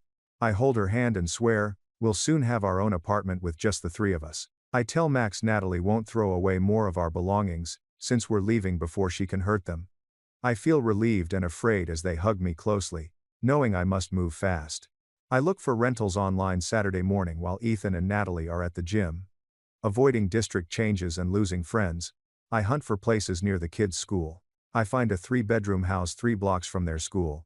Most places are too expensive or too distant. I can afford more rent by working extra shifts. I call the landlord for an afternoon viewing. The house needs remodeling. But Max can play soccer in the backyard, and Sophie can use a spare room for art. I fill out the application and deposit money from my savings account. The landlord says a month to move in offers me hope for the first time in weeks. Ethan leaves early Tuesday morning for work, and Natalie comes 3 hours later with boxes and bags. She enters without knocking using Ethan's key and acts like she owns it. From the kitchen, I watch her organize the guest room closet and bathroom. Then she rearranges the living room furniture without asking. The couch is relocated to another wall, and the coffee table centered. She dumps the kids' proudly displayed drawings and paintings in a garbage bag. She presents her abstract works with cold, unwelcoming colors. Sophie screams as she finds her butterfly drawing in the trash after school. Since she lives here, Natalie says the house should look more sophisticated, and that children's art is good for the fridge, but not for display. When Natalie goes upstairs, my closet hides the sketches from the trash. Max comes home from school Thursday afternoon with red eyes and tears. What's wrong? He claims several kids teased him about his dad's girlfriend. Their parents reported witnessing Ethan and Natalie kissing in parking lots and holding hands at restaurants. Other kids called Max's family weird and asked if his mom knew his dad remarried. Max assaulted a boy during recess, after ignoring them failed. I shoulder him while he cries. Ethan barely looks up from his phone when I tell him what happened when he gets home. He says kids can be cruel, and Max should toughen up and not let others' opinions bother him. Max cries harder and runs to his room. Shrugging, Ethan finds Natalie. That night, I type out Max's entire ordeal on my laptop. I noted the kids who teased him, what they said, and how Ethan ignored his agony. Max's tears and hesitation about returning to school are described. I write Lila with the subject line reputational harm to children. She responds within an hour, saying, "This is exactly what we need. Proof that Ethan's public affair is damaging the kids' social lives and emotional health, and is ready to divorce. Please give me another week to prepare the rental house to move things carefully so Ethan doesn't notice." She recommends documenting until then. Natalie suggests Sophie take art classes Saturday afternoon. She calls Sophie downstairs after organizing dining room items. Sophie is confined to her room. Natalie knocks to say she's helping and Sophie has talent but needs guidance. Sophie yells through the door that Natalie shouldn't teach her. Natalie blushes and runs for Ethan. Ethan arrives upstairs 20 minutes later and tells Sophie she's disrespecting a mentor helping her. Sophie likes her present art. Ethan says she can't use painting supplies for a week to learn gratitude and respect. Sophie shouts, "I hate Natalie," and closes her door. Recording the talk with my phone in my pocket in the corridor. After Ethan leaves, Sophie tears on her bed without her art supplies. Monday morning, Curtis treats both kids. He calls me into his office alone after talking with them separately. He sounds sincere when he says both kids are worried and depressed about the family. He believes Sophie fears going home because of what Natalie may say or throw away. Max had trouble sleeping and started acting out at school for the first time. Curtis says the damage is real and worsening. He delivers a detailed custody review report on what he sees and how Ethan's choices impact his children. I agree instantly and he promises a week. He offers to testify about their psychological trauma in court. I cover for others, work extra shifts, and stay late. Rachel helps me pack boxes after Ethan sleeps. We carefully load boxes with clothes, toys, and kitchen items Ethan won't notice missing. I transport them to the rental house in tiny loads, setting up the kids' rooms first for familiarity. Rachel keeps telling me how thrilled she is that I'm protecting my kids and doing the right thing despite the fear. She moves my clothes, books, picture frames, and dishes home's essentials. Ethan is too focused on Natalie to notice our shared space dwindling. Natalie brings art teacher friends to dinner at our house on Fridays. She invites and plans menus without asking. 6 people bring wine and act like Natalie's home. In my kitchen, she introduces Ethan as her partner. Uneasy. The visitors stare at Natalie and me with perplexity. Natalie laughs when one woman asks how long Ethan and I have been apart, saying they're working on it. I smile and serve appetizers, observing Natalie's wifely behavior before witnesses. Photo of Natalie hosting the party at my home, and Ethan holding her while she hangs her artwork. Everything goes into Lila's file. Natalie's art teacher friend sees me refilling wine glasses in the kitchen. She rubs my arm and leans in. She regrets my situation. She claims Natalie was selfish, even while they roomed together in college. Natalie admits she chased her boyfriend once without remorse. She's not surprised. Natalie pursued a married man with kids, since she wants what makes her happy. I gently thank her and ask her to notify my lawyer. She nods and writes her number on a napkin, inviting me to call anytime. She thinks the kids deserve better, and someone must speak up. My Lila evidence list includes the napkin, which I carefully fold and place in my pocket. Max's soccer coach calls me home 3 days later. He sounds anxious and wants me to go to the field now. My tummy tightens with worry as I drive there in 10 minutes. I arrive to see Max crying on the bench while the youngsters perform exercises. Coach takes me away to explain. Max ran for his dad's car in the parking lot during warm-ups. Ethan forgot about the field when dropping Natalie off at the gym next door. Max stood silently as his dad drove away. Max couldn't stop crying on the field. He was too unhappy to practice, so the coach removed him. Max and I hug on the bench, cries with his face in my shoulder. I gently inform the coach that we're divorcing and his father neglects the kids. A worried coach nods. Max calms down, and the coach takes us to my car. He claims Max has changed significantly in recent months. He says Max was one of the most excited kids on the team, always early and working hard. Max is usually gloomy and rarely engages. He thinks Max's soccer skills and desire have dropped. Coach gently asks how he can help. I tell him honestly that I'm building a custody case and require proof of Ethan's impact on Max. Coach promises to describe Max's behavior and attitude changes. He describes Max's declining performance and emotions in training and sports. Kids shouldn't suffer, therefore he'll email me tomorrow. I thank him and drive Max home crying. I phone Lila's office the next morning to schedule an afternoon appointment. I file everything for 2 hours. Curtis wrote comprehensive anxiety and depression notes on both kids. Max's slide and emotional outburst feedback from Coach. I recorded every event, missed game, and angry Natalie comment. The recording of Ethan saying Natalie is more important than the kids.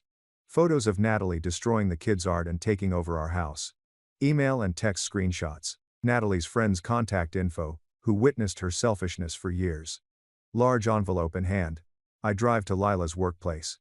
I arrange everything on the conference room table when she arrives. She evaluates all the evidence, starting with Curtis's assessments. She seems more serious after reading the coach's comments and hearing the recording. Show her the kids' trash art, and Natalie's meal at our house. She reads my entire timeline, including dates and times. Her chair reclines after studying everything. Lila thinks we should have primary custody with limited Ethan visits. She says family court judges take professional assessments, witness statements, recorded confessions, and documented neglect seriously. She says Ethan's mistress over his children's mental health and Natalie's abuse necessitates supervised visits. She says we can acquire a restraining order to keep Natalie from the kids during Ethan's visitation. She writes divorce papers as I wait. Typing fast on her laptop. She wants exclusive custody, child support based on Ethan's income, and sanctuary from Natalie. She copies everything and explains and emphasizes each area. She'll give Ethan the documents this week.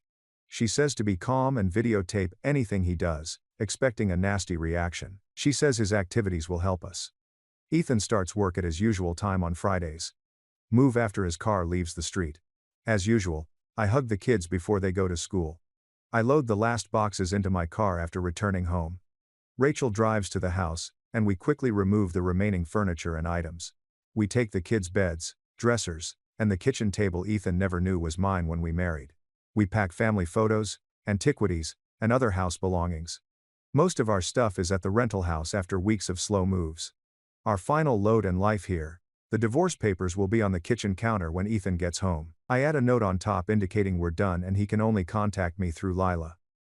I get a new phone number at the carrier store and inform only Lila, the school, and a few close pals. Before canceling, I block Ethan's number on my old phone.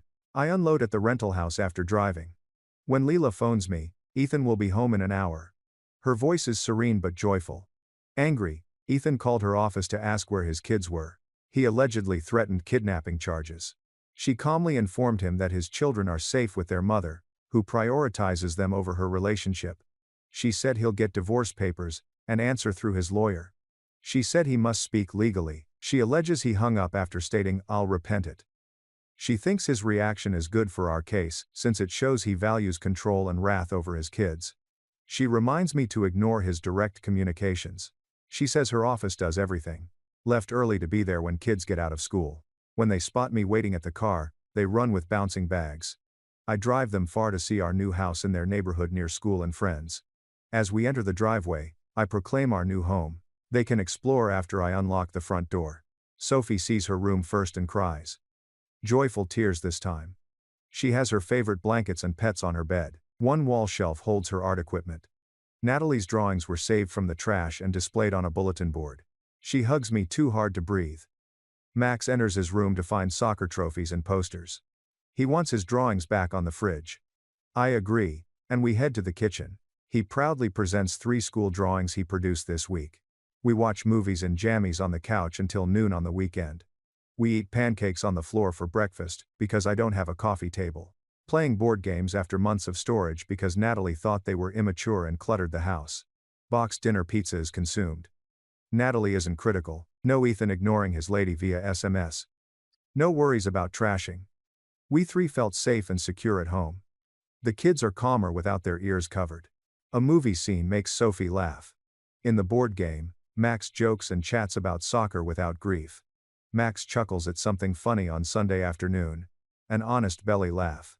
I realize he hasn't laughed like that in months, possibly before Natalie. Lila calls Monday morning to report Ethan's attorney called her office.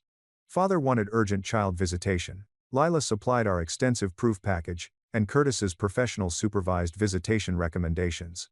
Natalie must stay away till kids' emotions calm. She provided Ethan's psychological evaluations, coach's statement, tape, photos, and everything else that indicated his decision's impact. After receiving the item, Ethan's attorney said nothing. After 3 days without responding, Lila says he's analyzing the facts and seeing Ethan's case is weak. She anticipates a better offer after witnessing our circumstances. She claimed most attorneys negotiate the best deal after a client destroys their case rather than go to trial. She suggests waiting for proof. She thinks we'll get custody because Ethan supplied everything we needed to protect our kids. I get a text from an unexpected number on Tuesday morning. Ethan has my old number. Natalie messaged badly. She calls me bitter and says the kids will understand when they see their dad happy with her. She deems me selfish and says babies deserve love. I screenshot the message and send it to Lila with the sentence, "Natalie just gave us more evidence." Lila responds within 10 minutes that it's perfect proof of Natalie's apathy to the children. She thinks a responsible adult would consider the kids before texting their mom. She adds to our proof. That afternoon, I take both kids to Curtis's therapy. He always meets Sophie first, then Max. Curtis asks an office meeting following both sessions. He stated both kids are improving after a week away from the hazardous environment. Sophie now draws happy pictures instead of sad ones. Max finally sleeps through the night without nightmares after months. Given its briefness, Curtis deems the alteration notable. He feels separating from Natalie's pain, and Ethan's rejection helped them heal. For court, he notes everything. He says I removed them correctly. The school principal calls me Wednesday morning to meet. I worry after dropping the kids off at school and heading to work. The principal checks on students after the system address update. Very briefly and professionally explained. She nods unsurprised. She then voiced worries regarding Natalie's school boundaries. Natalie inappropriately participated in school and parent interactions. Natalie would try to pick up the kids on her off days, the principal claimed. She pretended to control non-classmates at unwelcome parent meetings. Other teachers said Natalie overstepped and upset parents. Several families were concerned, so the principal started taking notes. The principal addresses Natalie's poor behavior, and Ethan's absence from school events and parent-teacher conferences. She takes out a dossier with every conference, event, and Natalie issue Ethan missed. She says numerous teachers have noticed the children's suffering and development after separation in recent months. She will officially document everything for court. I thank her and text Lila this new evidence immediately. Lila adds, "This is exactly what we need because it shows a pattern of Natalie's poor judgment and Ethan's neglect from objective professional observers." She calls Thursday afternoon with news. Ethan consented to neutral supervised visits after Natalie left. Lila claims this shows he realizes his argument is weak, since a confident father wouldn't accept such limits. The first visit is Saturday at a family visitation center, where a professional supervisor will record and report his interactions with the kids. Lila claims these supervisors are trained to identify bad behavior, and may testify in court. I should prepare the kids without pressing them, she argues. The supervisor will note their refusal. After dinner on Friday, I prepare both kids for Dad's visit. I say they can go if they're uncomfortable with him without Natalie. The boss respects and protects everyone. Sophie stares at her hands before saying she wants to leave because she misses her abusive dad. Her saying that breaks my heart, but I tell her it's good to mourn Dad, and admire her kindness. Max will go if Sophie goes with Dad to avoid isolation. I appreciate their courage and resiliency. I take the kids to visitation Saturday morning. a basic facility with waiting and observation rooms. The supervisor greets us and carefully explains the process to the kids. She takes them to visitation while I wait outside. Supervisor returns them early 2 hours later. Kids look fatigued and discouraged. Supervisor gives me report and demands private meeting. Ethan reportedly spent a lot of time contacting Natalie. Ethan complained about the divorce and blamed me for everything when Max told him about the select soccer team. He told my kids I was unreasonable and ignoring him. Natalie missed and wanted to visit them, he said. The kids wanted to go after 30 minutes of 2 hours. Ethan seemed more preoccupied with his own problems than his children's emotional needs, the supervisor said. Lila calls Monday morning after the supervisor's report. She's arguing for limited visitation, until Ethan can parent successfully. She moved this morning to reduce visits to once a month, until Ethan finishes parenting classes and improves. Ethan's attorney resisted regularly, despite knowing his actions was hurting his case. Ethan's awful parenting and self-centeredness make Lila think the judge will agree with us. Rachel calls Tuesday afternoon with enthusiasm. Common acquaintances told her Ethan and Natalie are struggling. Natalie worries about his kids and custody issues, limiting their lifestyle. I didn't sign up for this drama, and Ethan has too much baggage, she informed friends. The friend says Natalie wants to move on to someone easier without children, or an ex-wife. Rachel thinks Natalie leaving Ethan soon would be poetic justice given his sacrifice for her. I try not to feel cheerful, but am. 2 months pass while the kids acclimate to our new routine, and Ethan's questionable supervision. Mediation begins last. Lila and I drive from her office to the mediator's building. Ethan's 20-minute tardiness bothers the mediator. He examines his phone and types messages while talking, barely paying attention. He puts the phone aside when the mediator asks but keeps glancing at it. Our attorneys sit across from the mediator at the head of the table. Our mediator reviews the custody request and asks whether we're ready to bargain. Ethan eagerly asks more family time. Lila puts documents on the table from our prepared meetings folder. She carefully presents each piece of evidence to the mediator.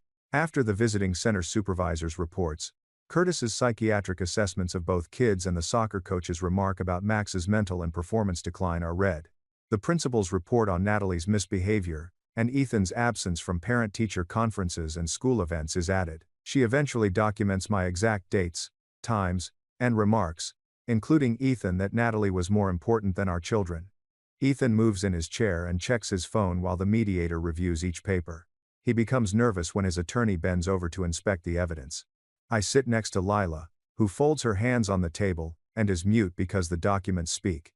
Ethan looks up from his phone to see everyone staring at the papers on the table. Lila says this proves his parenthood throughout the past 5 months. The mediator softly places the last page after reading. He then glances at Ethan coldly. Ethan is asked to remark on any documented events, before continuing. First he opens his mouth but says nothing. He says the records exaggerate. He is asked by the mediator how telling his children that his mistress is more important would sound better. I must have misconstrued or taken something out of context, Ethan adds, turning red. Lila begs him to hear her bag's small recorder. Shaking his head and patting his arm, Ethan's attorney tells him to stop talking. The mediator's notebook pen moves fill the calm room. She tells Ethan that professional examinations and written proof prove his behavior damages his children. Is his connection with Natalie or his kids more important? As the room quiets, I hear Ethan breathing across the table. I watch him freeze and struggle with his response. Everyone in the room understands his uncertainty after 5 seconds, 10 seconds, 15 seconds. Shaking his head, his lawyer turns away, upset. When the mediator makes another entry on her paperwork, the scratching becomes louder and more definitive. Since we both know Ethan ruined his chance, Lila glances at me with a hint of delight. He admits he loves his kids, but Natalie makes him happy, so he can't break up. Is he aware that his children's therapist has documented significant emotional distress caused by Natalie? Ethan says the kids are tough because I've turned them against her, and they'll adjust once they know her. Ethan jumps when the mediator closes the folder in front of her. After evaluating the evidence and hearing both sides, she said she can advise the court. Ethan sits straighter, hoping for success. The mediator recommends primary physical custody for me, and supervised visits for Ethan. She speaks and holds up her hand when Ethan opposes every other weekend. His priorities and behavior must be addressed in parenting programs and individual treatment to receive visitation. She encourages Natalie not interact with the children until they're older, and can decide if they want to know her due to her emotional damage. Ethan's attorney writes this, and gently recommends him to accept. Ethan questions accepting anything, and wants to fight this in court. Given the evidence, his attorney argues a court will likely be even less sympathetic and that contesting this will cost him a lot of money and could result in a worse verdict. The attorney speaks softly like a kid, unaware of consequences. Instead of protecting our children from his selfish decisions, Ethan rages at me across the table like, I'm the monster. The mediator asks if he wants to settle, or go to trial. After his attorney nudges him, Ethan signs his name with hard strokes, nearly tearing the papers. He keeps staring at me, but I'm not ashamed. The mediator accepts the paperwork and says the court will review and decide in a few months. As we rise, Ethan storms out without speaking. Before leaving, attorney apologizes to mediator and Lila. Lila packs her documents and says everything went well. I'm relieved and fatigued from holding my own in the meeting. Mediation finalizes the divorce and custody arrangement after 3 months of paperwork and court filings. I have primary custody. 41 of 24. About if Corey. Ethan has supervised visitation twice a month, and pays child support based on his real income after the court assessed him. Natalie was ordered to remain away from the kids by the judge. I verified the final paperwork at my kitchen table after receiving them. Rachel eagerly phones me 2 weeks after being granted custody about gossip she heard.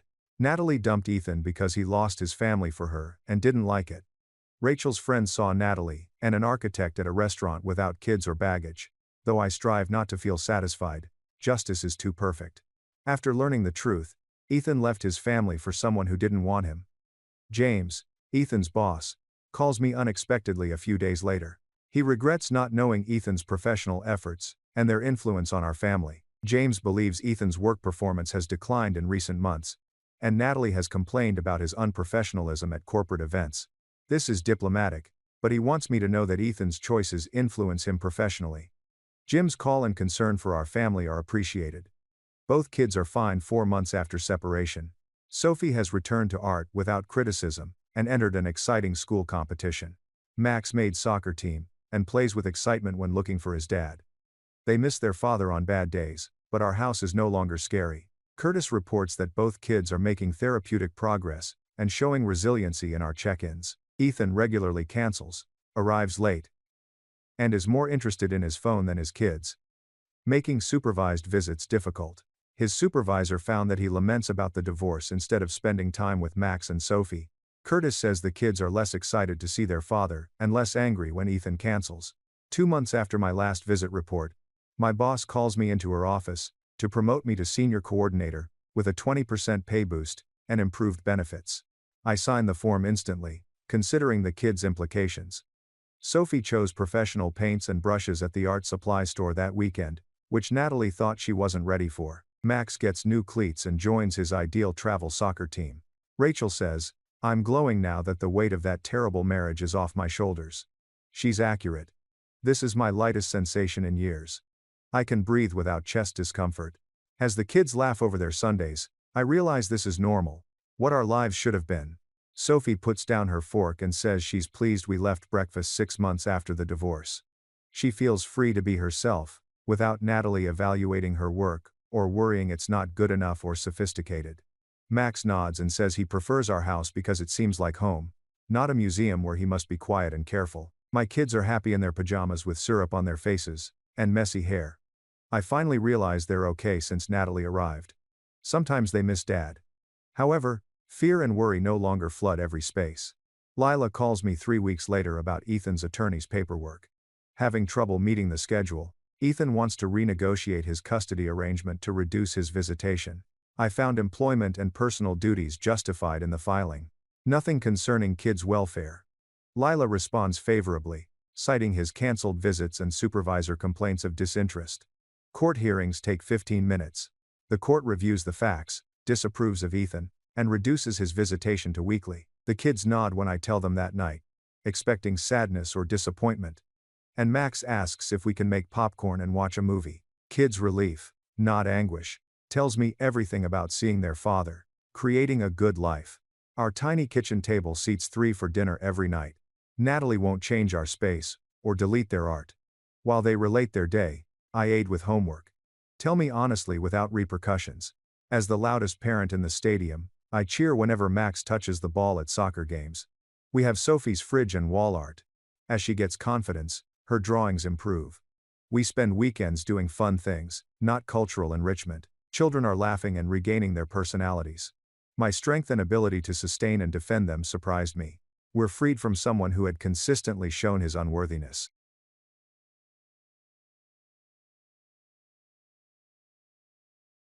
My wife believed her best friend's lie that I cheated and left me.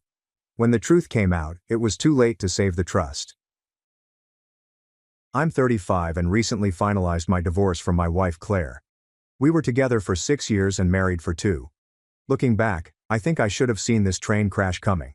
Honestly, the warning signs were there from the beginning, but I ignored them because, well, I loved her, or so I thought. Vanessa, Claire's best friend, was the label given to the flaws in our relationship. Have you ever met someone and immediately realized they had bad news? That was Vanessa. She was loud, self-centered, and constantly wanted to be the focus of attention. From the moment I met her, I felt like she was sizing me up, looking for something to use against me. But Claire couldn't see it. She saw Vanessa as her college ride or die, someone who had been there through it all. I thought, fine, I'll tolerate her because she's important to Claire. But Vanessa understood how to push buttons. During our wedding planning, things began to go wrong quickly. I proposed to Claire after 3 years of dating. We were already living together at the time, so it felt like a natural progression. She was ecstatic, as was I at first. Then Vanessa poked her nose in. It started little. She disliked our color palette, describing it as very plain.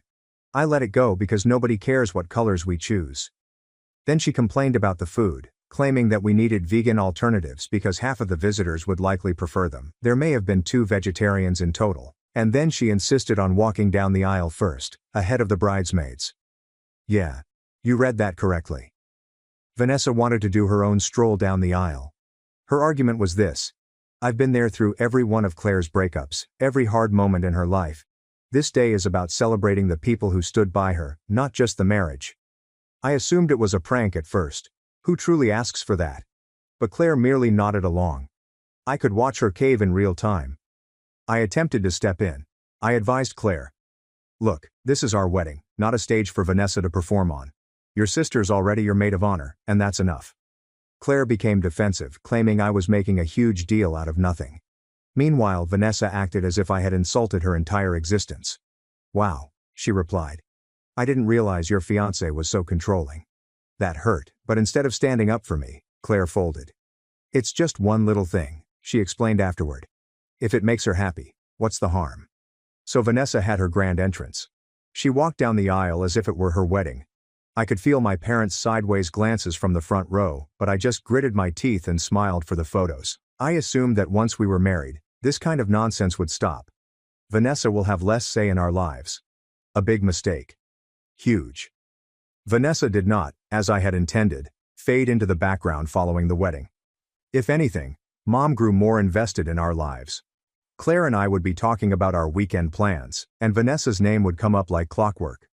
Oh, I already told Vanessa she could join us, Claire would add. Or as another example. Vanessa thinks we should check out this restaurant instead. It was as if we couldn't make any decisions without her opinion. I attempted to bring it up gently with Claire at first. I replied, I like that you have a close friend, but I feel like Vanessa's a little too involved in our lives. Can we set some boundaries? Claire became defensive again. She's my best friend, she explained. I can't just shut her out. You don't understand how much she's done for me. Perhaps I did not understand. I wasn't present during the college years, breakups, or whatever. But I did realize that Vanessa didn't respect me or our marriage, and Claire was too preoccupied with their friendship to notice it. I hoped Vanessa wasn't trying to undercut me on purpose. Perhaps she was one of those folks who couldn't take a step back. But deep inside, I believe I knew better. Vanessa did not like me, plain and simple. And the more she injected herself into our life, the clearer it became. I'm not sure why I didn't put my foot down earlier. Maybe I thought it wasn't worth fighting. Perhaps I didn't want to risk driving Claire away. But that was my error. By remaining silent, I allowed Vanessa to believe she had the right to intervene in our marriage. It was too late for me to realize how deep her claws went. After about a year of marriage, Claire and I had finally settled into a pattern.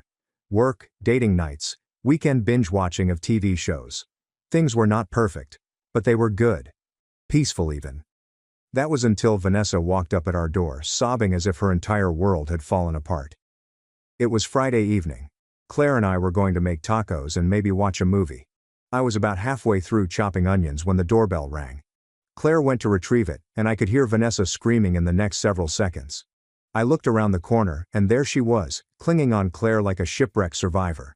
She wore a duffel bag over her shoulder and had mascara streaming down her face. "He left me," Vanessa sobbed. "I can't do this alone." Claire brought her inside, giving me a look that said, "We'll talk later." I stood there, knife in hand, feeling as if I had fallen into a nightmare. Vanessa flopped down on our couch, babbling about how her 2-year boyfriend had dumped her unexpectedly. Claire sat next to her, holding her hand, and nodded sympathetically. I remained in the kitchen, trying to focus on the tacos, but when Vanessa continued her theatrical tale, I couldn't help but overhear. Apparently, her boyfriend Tyler had completely surprised her by breaking up with her via text, since he felt they were not compatible. Vanessa, of course, argued that she had been the ideal girlfriend, and Tyler was simply an emotionally unavailable jerk. "Do you have anywhere to stay tonight?" Claire inquired gently. Vanessa sniffled and looked at me in the kitchen before saying, "No. I can't go home to my parents. They'll just say, 'I told you so.' And all my other friends are busy. I didn't know where else to go." I could see where this was going, and I was not pleased with it. Sure enough, Claire turned to me. "Would it be okay if Vanessa stayed here for a few days, just until she gets back on her feet?" What was I supposed to say? No, your best buddy cannot stay here, despite the fact that she is obviously a wreck. So I nodded and forced a smile. "Yeah, of course." At first I tried to remain patient. Vanessa felt heartbroken. I got it. Breakups are the worst. For the first few days, I stayed out of her way and let Claire handle her. However, by the end of the week, it was evident that a few days would stretch into who knows how long. Vanessa wasn't simply staying with us. She was taking over. Claire and I had carefully kept the guest room nice and organized, but it had now become a catastrophe zone. Clothes were everywhere, on the floor, on the bed, and strewn over the chair. Empty coffee mugs and takeaway cartons accumulated on the bedside. It resembled a teenager's room after a horrible breakup, only Vanessa was 34. She essentially lived in the living room, binge-watching reality shows at maximum volume and occupying the couch. I got home from work twice and found her spread out in her pajamas, eating snacks from a family-sized chip bag while watching a dating show. She didn't even look up when I went in. She just murmured, "Hey," between bites. The kitchen was not safe either. Vanessa wasn't a great cook, but that didn't stop her from using our pots and pans as if she were auditioning for a cooking show. The trouble was that she never picked up after herself. I'd wake up in the morning to find the sink full of dirty dishes and weird half-eaten dinners on the counter. I tried talking about it with Claire one night. "I know Vanessa's going through a lot," I told her, "but she's treating this place like a hotel. It's not fair to us." Claire seemed torn. "I know it's frustrating, but she doesn't have anywhere else to go. She just needs a little more time." "A little more time," I said. "It's been 2 weeks. How much longer are we supposed to put up with this?" Claire paused. "I'll talk to her." However, her actions were ineffective. Vanessa altered the script, portraying herself as the victim. "I'm sorry if my presence is such a burden," she remarked dramatically, her eyes welling up with tears. "I'll leave if that's what you want." Claire, of course, hastened to comfort her. No, it's not like that. We just want to make sure you're okay." It was infuriating. Vanessa knew how to influence Claire, and she fell for it every time. The final straw came roughly a month in. One Saturday morning, I walked into the backyard to gather some equipment for a DIY project I was working on. To my amazement, I discovered my power drill, saw, and other tools spread about the patio. Vanessa was seated on the grass painting a pile of strange wooden fragments in brilliant neon colors. "What's this?" I inquired, pointing to the mess. She looked up, unperturbed. "Oh, it's for my therapy. My counselor suggested doing something creative to process my emotions." I blinked at her. "You went through my tools without asking." She shrugged. "I didn't think you'd mind." I was done. I stepped back inside and saw Claire in the kitchen. "She has to go," I stated firmly. "I'm not asking anymore." Claire looked at me, astonished by my tone. "What happened?" "She's treating this house like her personal playground. I'm done with it, Claire. I've been patient, but this isn't working. She needs to leave." Claire moaned and rubbed her temples. Okay, I'll talk to her again. This time, I did not leave it up to Claire. I sat down with each of them and lay everything out. Vanessa, we've done our best to support you through this, but it's been a month. This isn't sustainable for us. You need to start looking for another place to stay. Vanessa did not take it well. She accused me of being cruel and not knowing what she was going through. You're kicking me out when I'm at my lowest, she continued, staring at me. Wow, what a great friend you are. I didn't let her remorse get to me. I'm not kicking you out today, but you need to find somewhere else. We've given you plenty of time. Claire appeared torn, but for once, she did not agree with Vanessa. Vanessa left within a week. She stormed off in a fury, mumbling something about how I had always been domineering and Claire deserved more. As she drove away, I felt a weight lifted from my shoulders. For the first time in weeks, our home felt like our own again. Even yet, I knew this wouldn't be the last we heard from Vanessa. The actual Vanessa damage occurred on a random Saturday afternoon. Claire had gone out for her regular brunch with Vanessa. I wasn't delighted with it, but I had ceased commenting on their gatherings months before. What was the point? Vanessa was going to be in Claire's life regardless of what I said. I stayed at home, planning to use the quiet time to run errands. Nothing exciting, just shopping, laundry, and a little yard work. By the time Claire returned, I was in the kitchen unloading groceries. I welcomed her like I normally did, but something seemed off. She barely said anything, mumbling a hey, and heading directly to the bedroom. I stood there for a second, clutching a bag of apples, trying to figure out what I'd done to irritate her. Maybe she was simply tired. I shrugged it off and returned to putting things away. Claire remained distant throughout the rest of the day. She avoided eye contact, responded to my questions with one-word answers, and spent the majority of her time glued to her phone. I asked her several times if something was wrong, but she simply said, "I'm fine." Clearly, she wasn't. I assumed Vanessa had unloaded some of her typical drama, and Claire simply wanted time to process. That night, however, things became odd. After supper, she hardly touched her dish before retiring early. When I arrived later, she was curled up on the far edge of the bed, appearing to be asleep. I lay there staring at the ceiling, unsure what was going on. The next morning, I resolved to pursue the matter. Claire, seriously, what's going on? You've been acting weird since you got back from brunch. She paused for a time, not looking at me before saying, I need to ask you something and you must be honest. Okay, I replied, feeling a knot form in my stomach. What is it? She eventually turned to face me, her expression a mix of rage and hurt. Were you with someone else yesterday? I blinked at her, absolutely disoriented. What? What are you talking about? Her voice became sharper. Vanessa said she saw you in a parking lot. She said you were in your car making out with some woman. For a split second, I had no idea how to respond. I almost laughed because it was so unexpected. But when I saw Claire's serious expression, my surprise turned to frustration. Claire, that's ridiculous. I wasn't with anyone, I was grocery shopping. She described your car, Claire said abruptly. She said you were wearing your brown jacket. She even knew the parking lot by that little strip mall near Main Street. I felt as if I was having a dreadful dream. Yeah, because I was at that strip mall.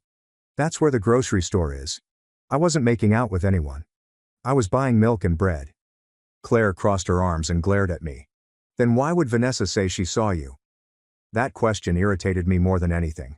Not, are you certain she's mistaken, or is there a mix-up? Nope. Just why would she lie? Vanessa's lying seemed preposterous.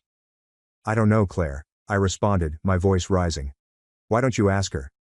Because I didn't do anything wrong. But she wasn't listening. I don't know what to believe, she said quietly, shaking her head. Vanessa wouldn't lie about something like this. That hit me like a punch in the chest. She wasn't sure what to believe. After everything we'd gone through, she couldn't trust me over Vanessa. I rose up and paced the room. You've known me for 6 years. Do you really think I'd cheat on you? And in a parking lot of all places? Does that even sound like me? Claire didn't respond. She simply sat there, staring at her hands. I need time to think, she finally murmured, her voice barely audible. The following several days were horrible. Claire scarcely spoke with me. She moved into the guest room, claiming she wanted space. Every time I tried to bring up the topic, she cut me off. I'm not ready to talk, she would reply. Or it might be, I need more time. Meanwhile, I was roaming around in a fog of rage and disbelief. I could not quit thinking about Vanessa. This was exactly the type of turmoil she thrived in. However, I couldn't see why. Why go to such extremes? Why lie about something so important? Did she truly dislike me so much? At the same time, I couldn't overlook the larger issue: Claire's reaction. The fact that she did not even give me the benefit of the doubt revealed more about our marriage than Vanessa's falsehoods ever could. What did it imply for us if she believed Vanessa over me? Claire left a week later, having packed her stuff. She didn't even tell me where she was going. She simply stated she needed time to think things through. I didn't fight her over it. At that moment, I was too tired to fight. The following morning, I received a text from her. "I think it's best if we separate for now. I'll have my lawyer send over the paperwork." That was it. There was no discussion or attempt to resolve the situation, only a text and a lawyer. It seemed as if our entire marriage had been thrown away because of one foolish anecdote. I had no idea how to process it. One part of me wanted to fight to establish my innocence and make Claire understand. But another part of me was finished. If she was willing to throw everything away so quickly, I might not want to repair our marriage after all. Things worsened during the next few weeks. Our breakup became public and Vanessa made certain that everyone was aware of her version of events. Mutual friends began acting strangely around me, avoiding eye contact and making cryptic remarks about working on myself. Even my own relatives began to ask unpleasant questions such, "Is there any truth to what they're saying?" It felt like I was living in a nightmare. Everywhere I turned, I was reminded of how fast people may turn against you. Claire remained silent during it all. There were no calls, texts, or attempts to reach out, only radio silence. At first I was furious, more so than I had ever been in my life. But as the days turned into weeks, the rage subsided. It was replaced with something colder and harsher. If Claire didn't trust me enough to have a talk, perhaps I didn't need her in my life. I wasn't about to ask someone who didn't believe in me. Allow her time to think. Let her remain under Vanessa's thumb. I had had enough of struggling for a marriage in which I was always second to her so-called best friend. If this is how things were going to end, so be it. 2 months after Claire left, on a Thursday evening, something unexpected occurred. I was minding my own business, scrolling through my phone while eating supper, when I received a text from an unfamiliar number. It began with, "Hi, this is Sophie. I know Vanessa lied about you. Can we talk?" I looked at the computer for a bit, trying to figure out who the hell Sophie was. The name rang a faint ring. Something about the party that Vanessa and Claire dragged me to a few years back. But why is she messaging me now? My immediate inclination was to disregard it, but something about the way she put it, "I know Vanessa lied about you," piqued my interest. I responded, "What do you mean? What lie?" Her reaction came almost immediately. "About the cheating, Vanessa admitted she made it up. I believe you should see the proof." The next day, Sophie and I met at a little coffee shop downtown. When I arrived, she was already sitting at a table near the window, fidgeting with her phone. I sat across from her, feeling a mixture of curiosity and horror. "Thanks for meeting me," she replied uncomfortably. "I wasn't sure if you'd even want to talk." "Yeah, well, here I am," I replied. "What's this about Vanessa lying?" She took out her phone and initiated a text exchange. "I've been friends with Vanessa for a long time, but after this I can't keep quiet anymore. You need to know what really happened." She handed me the phone, and I began reading. The messages between her and Vanessa were stunning. Vanessa. OMG, Claire has finally left him. She really believed me. LOL. Poor for. Sophie. What exactly are you talking about? Vanessa. I told her I saw him making out with a rando in his car. You should have seen her face. Priceless. Sophie. Please wait. Are you serious? Why would you do that? Vanessa. Because he's a controlling jerk and she's too stupid to realize it. I had to help her. I continued scrolling, my hands quivering with rage. Things got worse. Vanessa. It wasn't like their marriage would last anyway. Claire is so gullible that she will believe whatever I tell her. Please, Sophie. This is messed up. Vanessa. Whatever. She is better off without him. And I won't have to hear about her lovely marriage anymore. Gag. I couldn't read any farther. I returned the phone to Sophie, my jaw clenched so hard it hurt. She really said that? I inquired, my voice barely above a whisper. Sophie nodded, visibly distressed. Yeah. She bragged about it like it was some kind of accomplishment. I didn't believe it at first, but when she started mocking Claire for being too naive, I realized how twisted it was. I sat there, trying to process what I had just seen. Vanessa didn't just lie. She intentionally ruined my marriage, making fun of Claire in the process. She had twisted her best buddy out of pure entitlement and hatred. "Why are you telling me this now?" I inquired finally. "Why not earlier?" Sophie stared down at her coffee. "I don't know. I guess I was scared. Vanessa can be intense, but I couldn't keep quiet anymore. It's not fair to you, and it's not fair to Claire." I captured screenshots of the messages and praised Sophie for coming forward. On the journey home, I couldn't stop thinking about the talk. I wasn't simply angry. I was infuriated. I'm furious at Vanessa for being such a manipulative, entitled piece of work. Claire is furious with herself for falling for it so quickly, and I'm upset with myself for allowing Vanessa to get away with it for so long. But more than anything, I felt validated. For months I'd been walking around with a cloud over my head, wondering what I could have done better. Now I could prove that none of this was my fault. Vanessa had set me up from the beginning, and Claire had played right into her hands. By the time I came home, my rage had subsided into something colder. I was not going to strike out or accuse anyone. No. I was going to do it the right way. First, I sent the screenshots to my lawyer with a brief note. "This is what really happened. Let me know how we can use it." I sat down and gazed at my phone, unsure whether to text Claire. Part of me did not want to. What was the point? She had previously demonstrated where her devotion lay, but another part of me believed she deserved to know the truth, even if it didn't alter anything. After a few minutes, I typed a message. "We should talk. It's important." Her response was quicker than I expected. "What do you want?" I kept it short. "I have evidence that Vanessa lied. Can we meet? You should see this." There was a long gap before she said, "Fine, tomorrow afternoon." "Where?" I recommended a park near her new residence. She agreed, and that was all. I did not wish to win her back. I was no longer interested in that. But I needed her to know the truth. If only to cleanse my name. Part of me wanted to just toss the screenshots at Claire and let her deal with it. But I knew I needed to maintain my composure. I didn't want her to think I was overly dramatic or upset about this. When Claire finally came, she appeared reluctant and nervous. She was wearing her typical casual outfit, a hoodie and jeans, but she lacked the confidence she used to have. She saw me and gave me a tiny wave before walking over. "What's this about?" she said, her arms folded defensively. I did not waste any time. I got out my phone, opened the screenshots Sophie had provided me, and handed them to her. "Read this," I stated plainly. Claire glanced at me, puzzled, then accepted the phone and began scrolling. Initially, her expression was neutral. But, as she read, her expression shifted.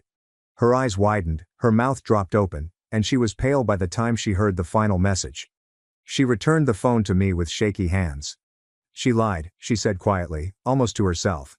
"Yeah," I replied, attempting to keep my voice calm. "She lied about everything. She made up the story about me cheating just to break us up, and apparently she thought it was hilarious." Claire sat down on the bench next to me and stared at the ground. "I didn't know," she replied gently. "I didn't think she'd ever—" "You didn't think she'd ever lie to you?"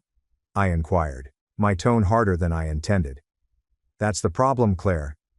You didn't think. You didn't even stop to question it. You just believed her, and threw me under the bus." She flinched at my remarks, but said nothing. "Do you know how humiliating it's been?" I asked. "My friends, my family, hell, even my coworkers started looking at me like I was some kind of dirtbag. All because you couldn't take 2 seconds to ask me what really happened." Tears began to fill up in her eyes. "I thought I was doing the right thing," she replied. "Vanessa's been my best friend for years. I trusted her." "Yeah, well, that trust just cost you your marriage," I replied honestly. Claire glanced up at me, tears running down her cheeks. "I'm very sorry," she murmured, her voice cracking. "I didn't know. I swear I didn't know." "That's the problem, Claire," I explained, my tone softening but still stern. "You didn't know because you didn't even give me a chance. You trusted her more than you trusted me. And that says a lot about how you saw this relationship." We sat quietly for a few minutes, the weight of everything hanging in the air. Finally, Claire spoke again. "I'll cut her off," she replied gently. "I'll never talk to her again. We can fix this. We can go to counseling, figure things out. I'll do whatever it takes." I groaned and ran a hand over my hair. Part of me wanted to trust her, but the reality was that the harm had already been done. She had chosen Vanessa over me without hesitation. I don't think we can fix this, I admitted ultimately. It's not just about what Vanessa did. It's about how easily you believed her. How little trust you had in me. That's not something we can just work through. Claire began to cry harder. I was stupid, she said between sobs. I should have talked to you. I should have trusted you. Please, just give me one more chance. I shake my head. I'm sorry, Claire, but I can't. This isn't just about forgiveness. It's about trust.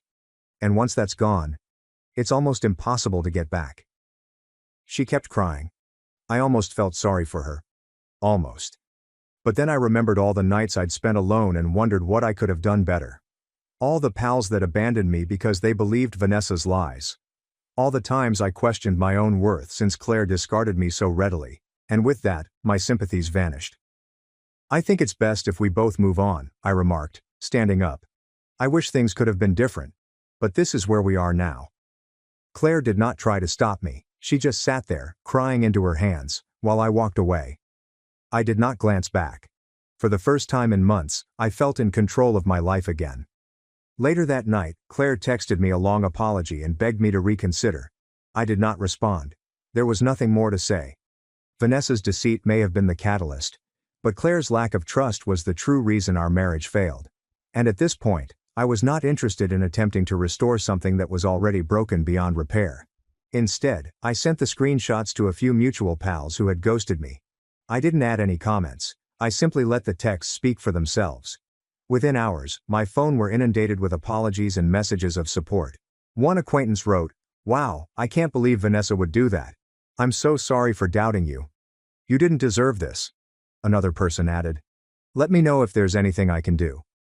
It was good to feel validated, but I was not interested in rekindling those friendships. If they were so eager to believe the worst about me, they were no longer someone I wanted in my life. I didn't bother confronting Vanessa. What's the point? She'd already proved who she was, and I wasn't about to give her the satisfaction of knowing how much harm she'd done. Even though I had cut off most of my shared friends, I began hearing stuff from them a few days later.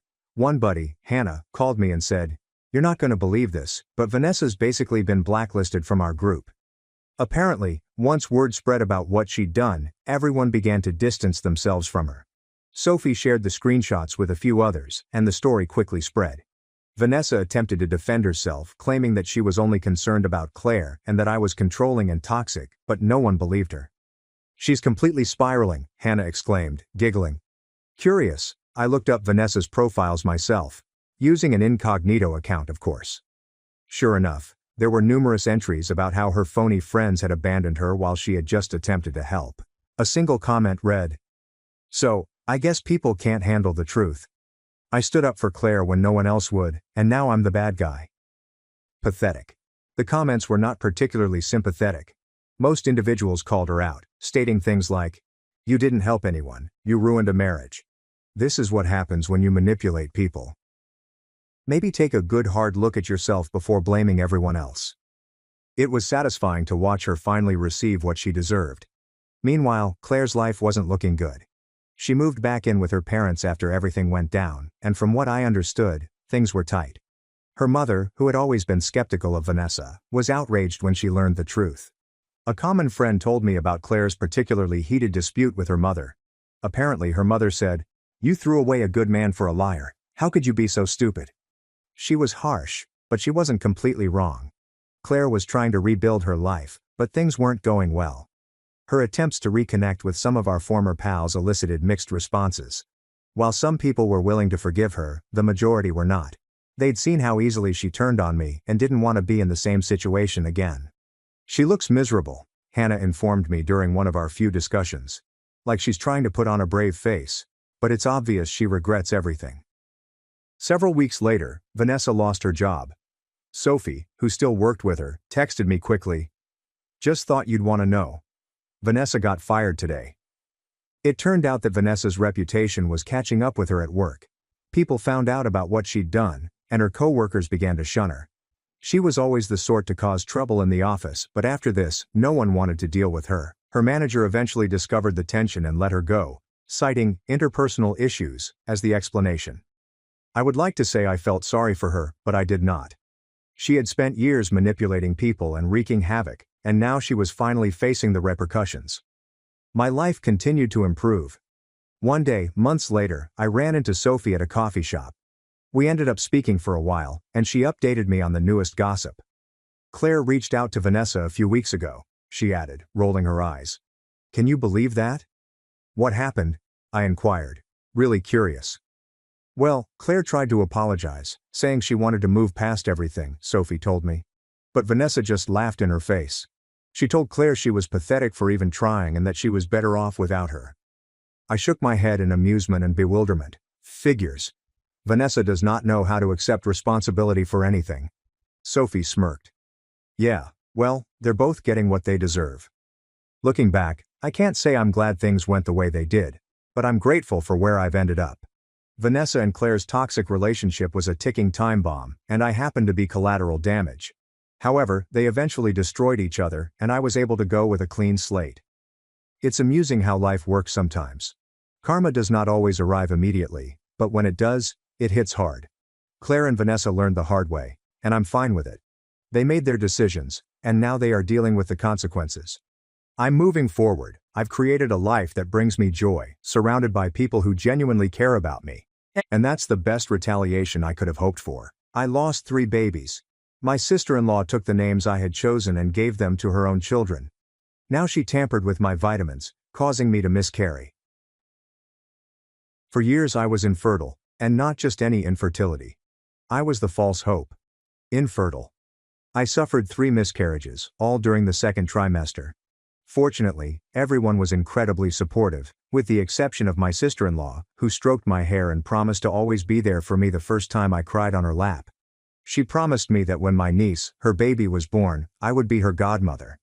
I even began to consider her one of my closest friends. Fast forward 2 weeks to her baby shower. That's where she revealed her baby's name. As soon as she uttered it, vomit surged up my throat. It was Lila, the same name as my unborn daughter. When I challenged her, all she replied was, "Well, it's not like you were going to use it," shrieking like a pig on fire. Her words felt like daggers. When my husband came over and asked what was going on, I informed him, but instead of getting angry, he laughed. Men can be fairly naive at times. So I waited until we were in the car driving home to re-explain the problem. And my husband was the love of my life, but he was also passive since he grew up as the family's scapegoat, the sort who got robbed on the street and apologized for not having enough money to give. "That's just how she is, honey," he sighed. So I convinced myself that at least my unborn daughter's name would live on in someone else's child, and I concentrated on improving my fertility by being a healthy Pilates princess, but it never worked. A year and a half later, another baby died in my womb. A few weeks later, I was standing in a Walgreens aisle when I noticed it. My sister-in-law had created a post to remember her 2nd son. The message said as follows: "Welcome, baby Ethan. Thanks to Clara, my name, for the name inspiration. Her loss is my gain." This was followed by the pregnant and skull emojis. By the time she took the name of my 3rd loss, Amelia, I was numb. She used to email me nursery photographs with phrases like, "Bet you wish this could be for your Amelia." My spouse defended her, saying I was being overly sensitive about names and pictures. After 4 years, I stopped hoping for a child. Vanessa was expecting her 4th kid and joked at family meals about which name she should steal next. Everyone laughed. Everyone but me. That night, something inside me snapped. If she wanted a different name, I'd give her one she'd never forget. I waited until the next family gathering before breaking down in tears. I informed Vanessa confidentially that I had uncovered something remarkable in my late mother's diary, including a hidden middle name she never revealed to anyone. Serafina. I explained that it meant sacred kid in an archaic tongue. I even made phony journal pages and showed her a Pinterest board about commemorating deceased grandparents with baby names. Vanessa accepted the name and ran. She told to everyone that she was naming her daughter Serafina Rose to respect our family's hidden past. And this revenge plan worked well for me until 8 months later, when the universe gave me a curveball. I was pregnant in the 3rd trimester. I nearly burst into tears of pleasure. No more memorials, no more questioning if there was anything really wrong with me. My husband and I had been waiting for the announcement, not wanting to raise our expectations. That same week, we received the text. Vanessa invited us to her baby shower. I wore a flowy garment that covered everything. My husband supported my choice to stop issuing an F. Vanessa had gone all out for this shower, bigger than any other. The entire family was present, as were her mother blog readers who had been following baby Serafina's progress for months. Vanessa was in the middle of delivering a speech about uncovering this treasured family name. I stood up. "Actually, Vanessa, I have something to share as well," I explained, smoothing my dress over my now obvious belly. The room went completely silent. Vanessa's mouth dropped open in mid-sentence. My mother-in-law spilled her champagne glass. 29 weeks today, I said, stroking my belly. We wanted to be sure this time. The room exploded with yells and congrats. Vanessa's face had lost its color. That was when my husband, the family saint, stepped up and raised his hand. "Vanessa, you were saying something about Serafina, about all that research you did." Vanessa's face had changed from white to red. "Yes, it means sacred child in ancient." "That's so weird," he said, taking out his phone. "Because when I Google Serafina, all I get are medical websites about constipation relief." I had to grab my nose to prevent myself from giggling. The rest of the room remained silent. I grabbed my husband's hand and walked away. It was a proud occasion for all three of us, but I was sound asleep by 4 a.m.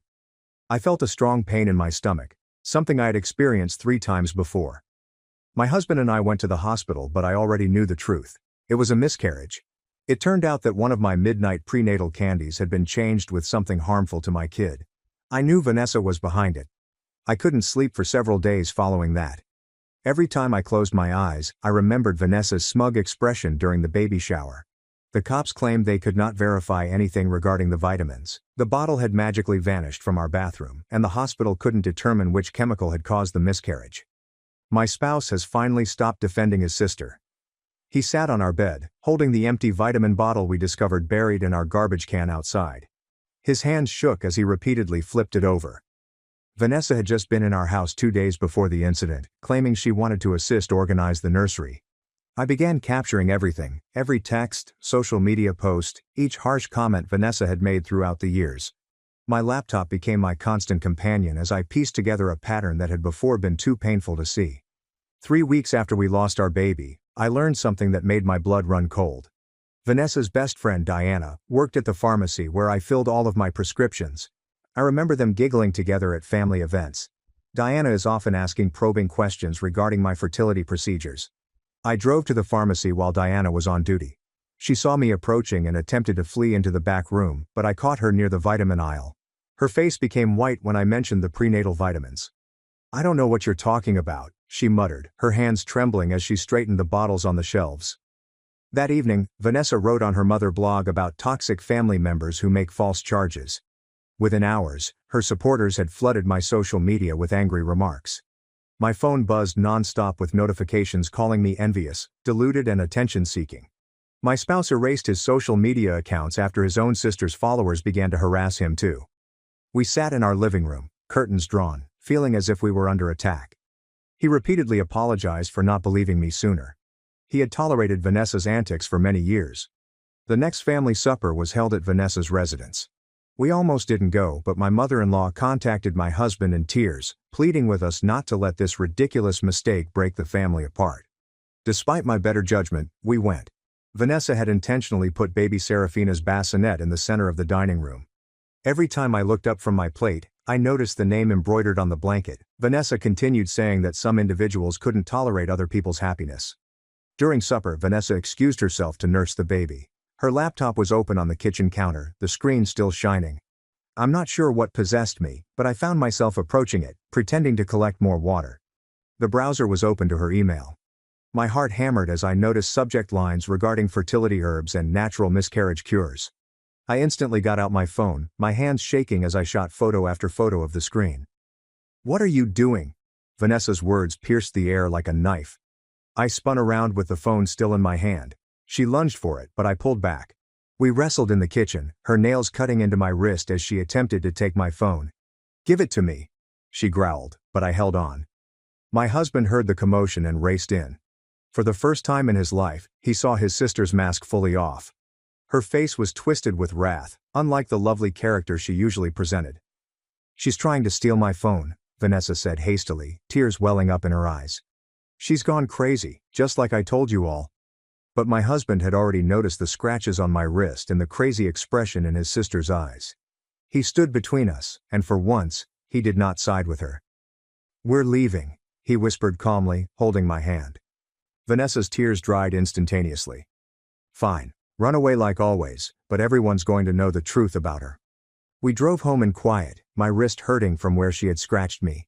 I showed my spouse the photographs I had taken. His face became paler with each image. The next morning, Vanessa's mommy blog had a lengthy essay about dealing with mentally ill family members. She said I attacked her in her own home and had been faking my pregnancies for attention all along. She even shared a photo of herself with a minor bruise on her arm, despite the fact that I had never touched her. Her followers ate it up. Comments poured in saying how strong she was and how difficult it must be to have such a nasty sister-in-law. Some even launched a hashtag called Justice for Vanessa. My mother-in-law called within hours. "You need to apologize," she began, without even asking for my side of the tale. "This has gone too far. Vanessa's considering filing a restraining order." "She poisoned my baby," I couldn't help but exclaim. "Don't be ridiculous," my mother-in-law exclaimed. "Vanessa would never do something like that. You're clearly having some kind of breakdown. Maybe you should get help." My husband seized the phone from me. "Mom, you didn't see what happened.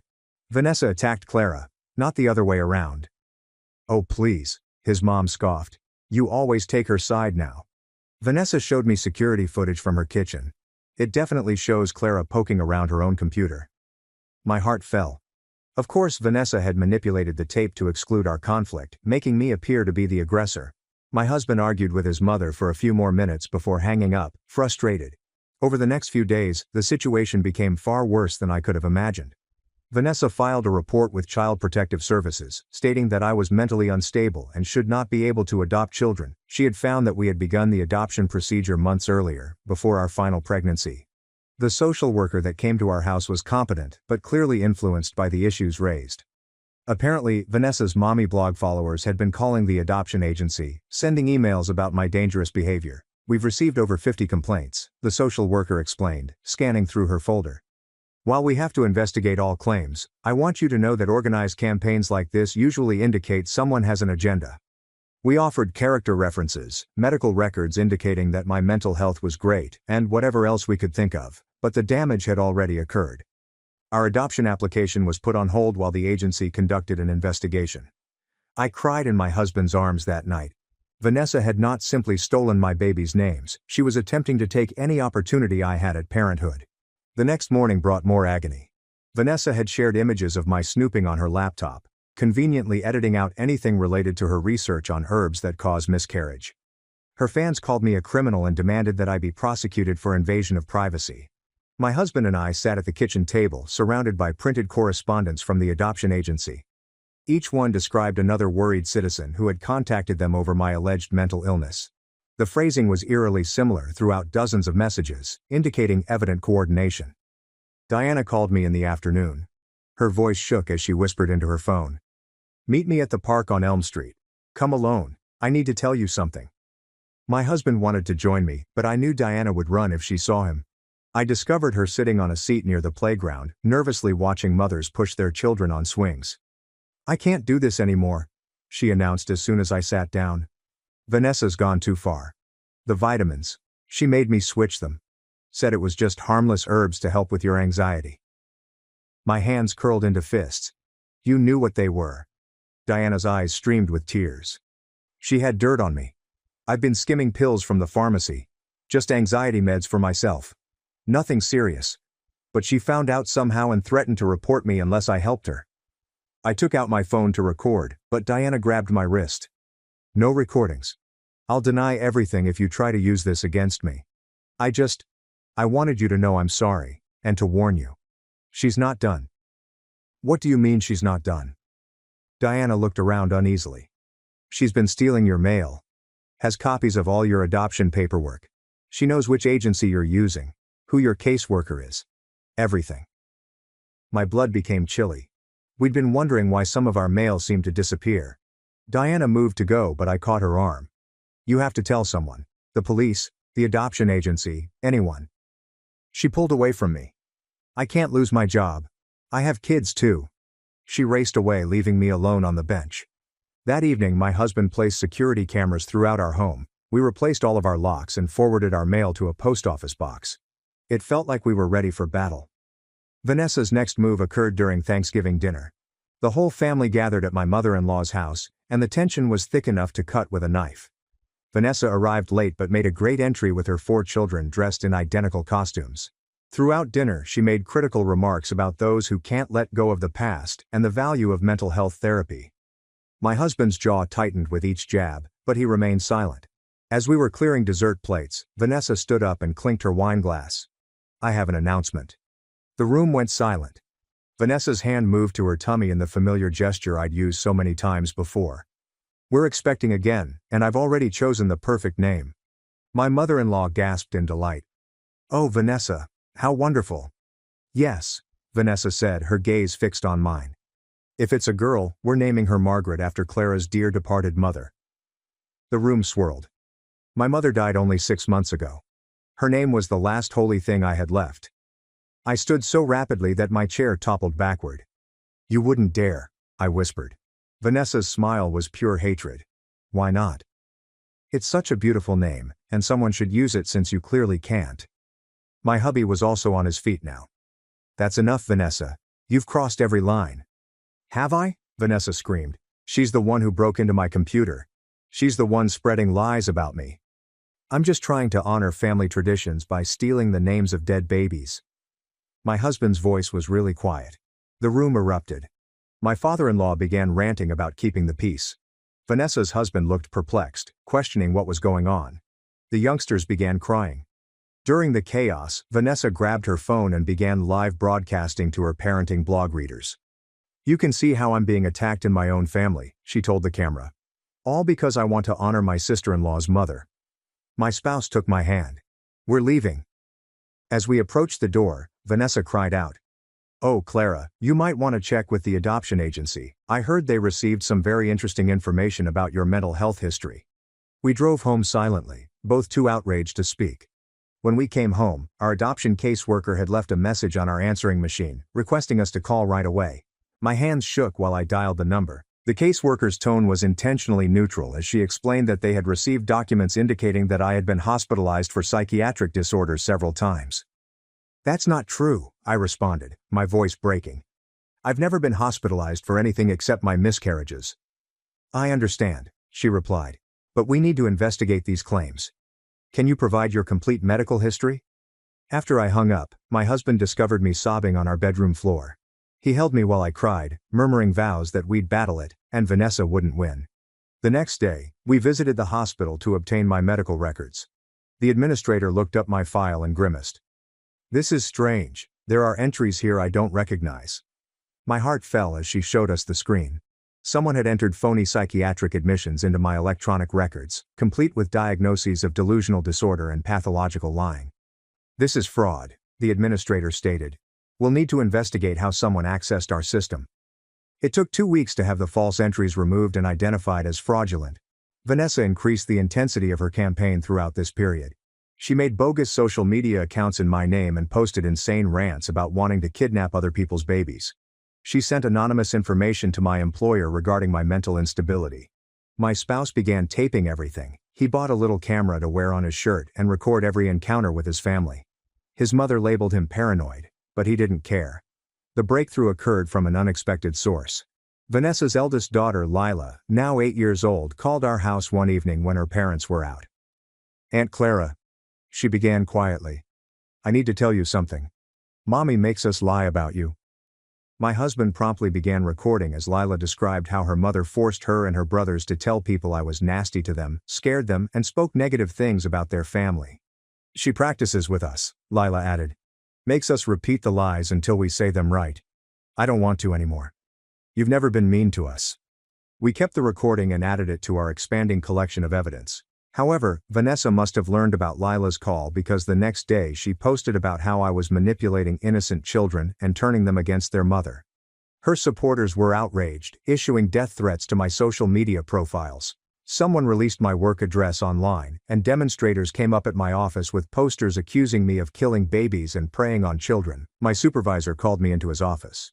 "I know this is personal," said the man, "but it's affecting the company. Maybe you should take some time off until this blows over." I was effectively suspended from my job.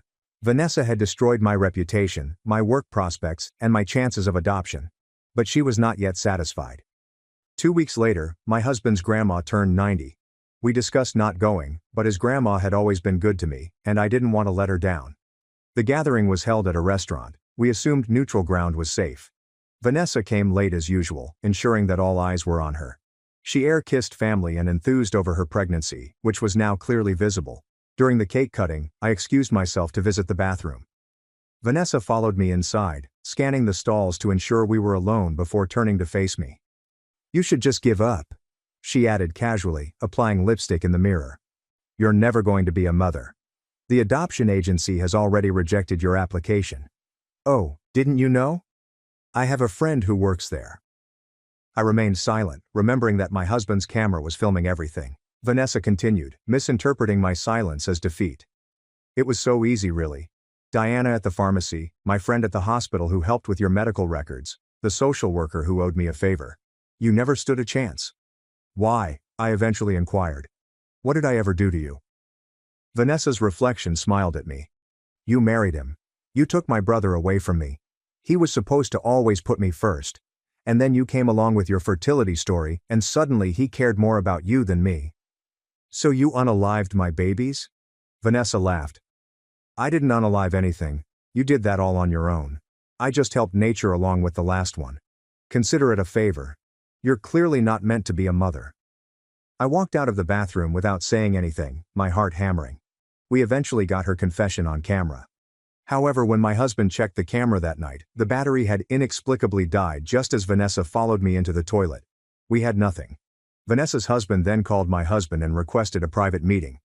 We anticipated he would threaten us, but instead he appeared drained and beaten. "I found her journal," he explained, sliding a leather notebook across the table. "I wasn't snooping. It fell out of her purse. I think you need to see this."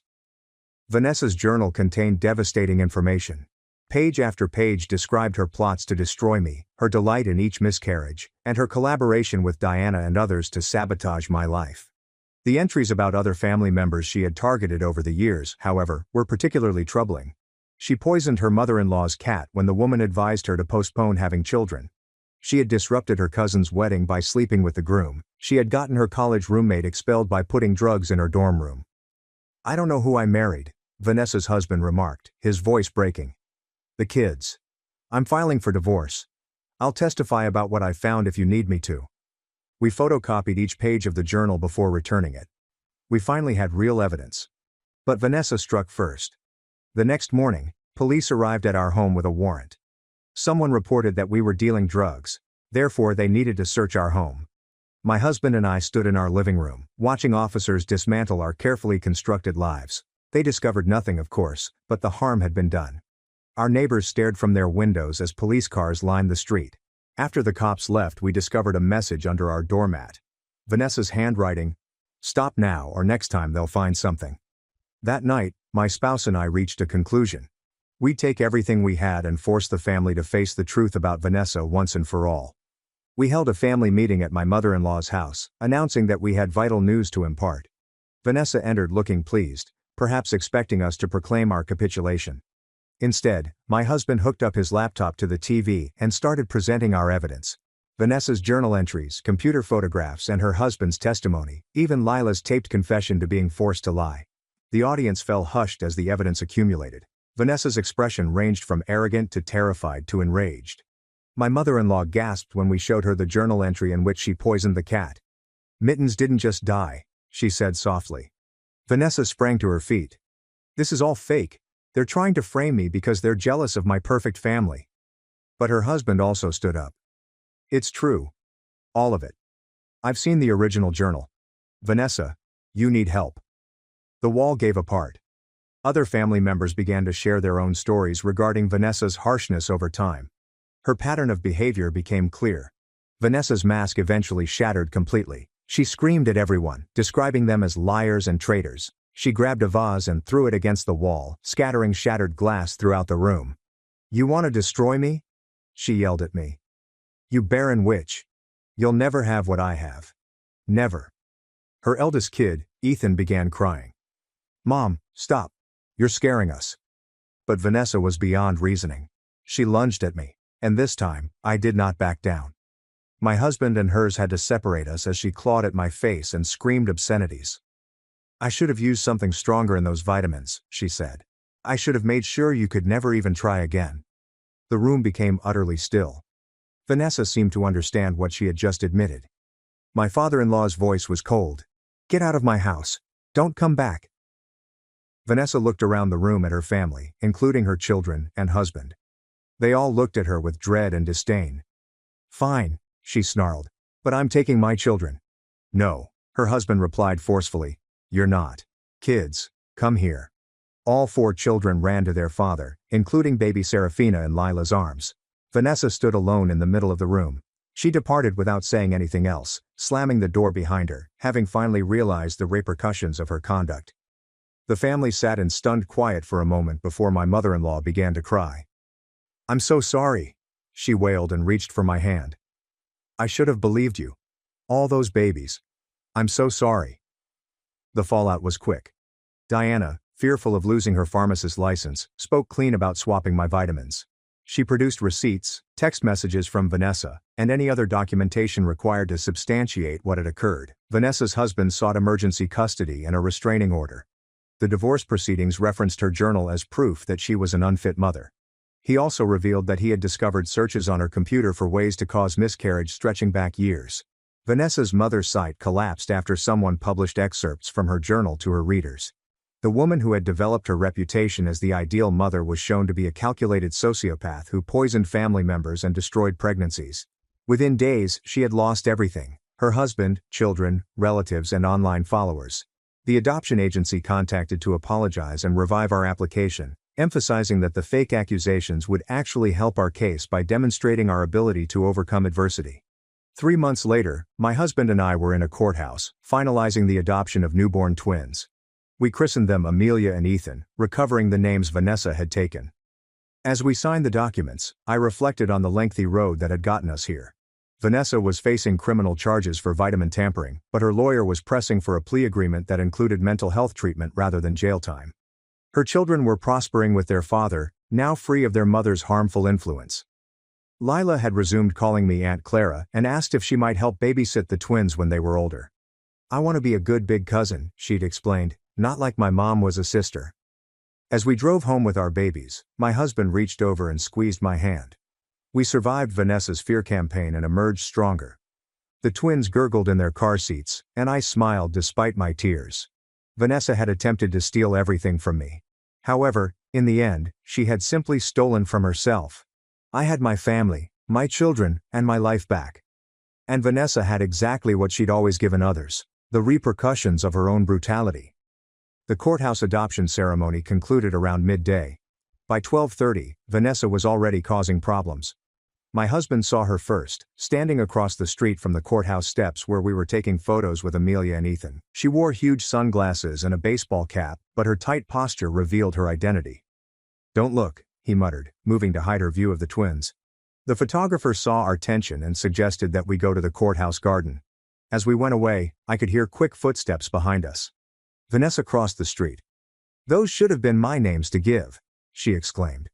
Security apprehended her before she could get close.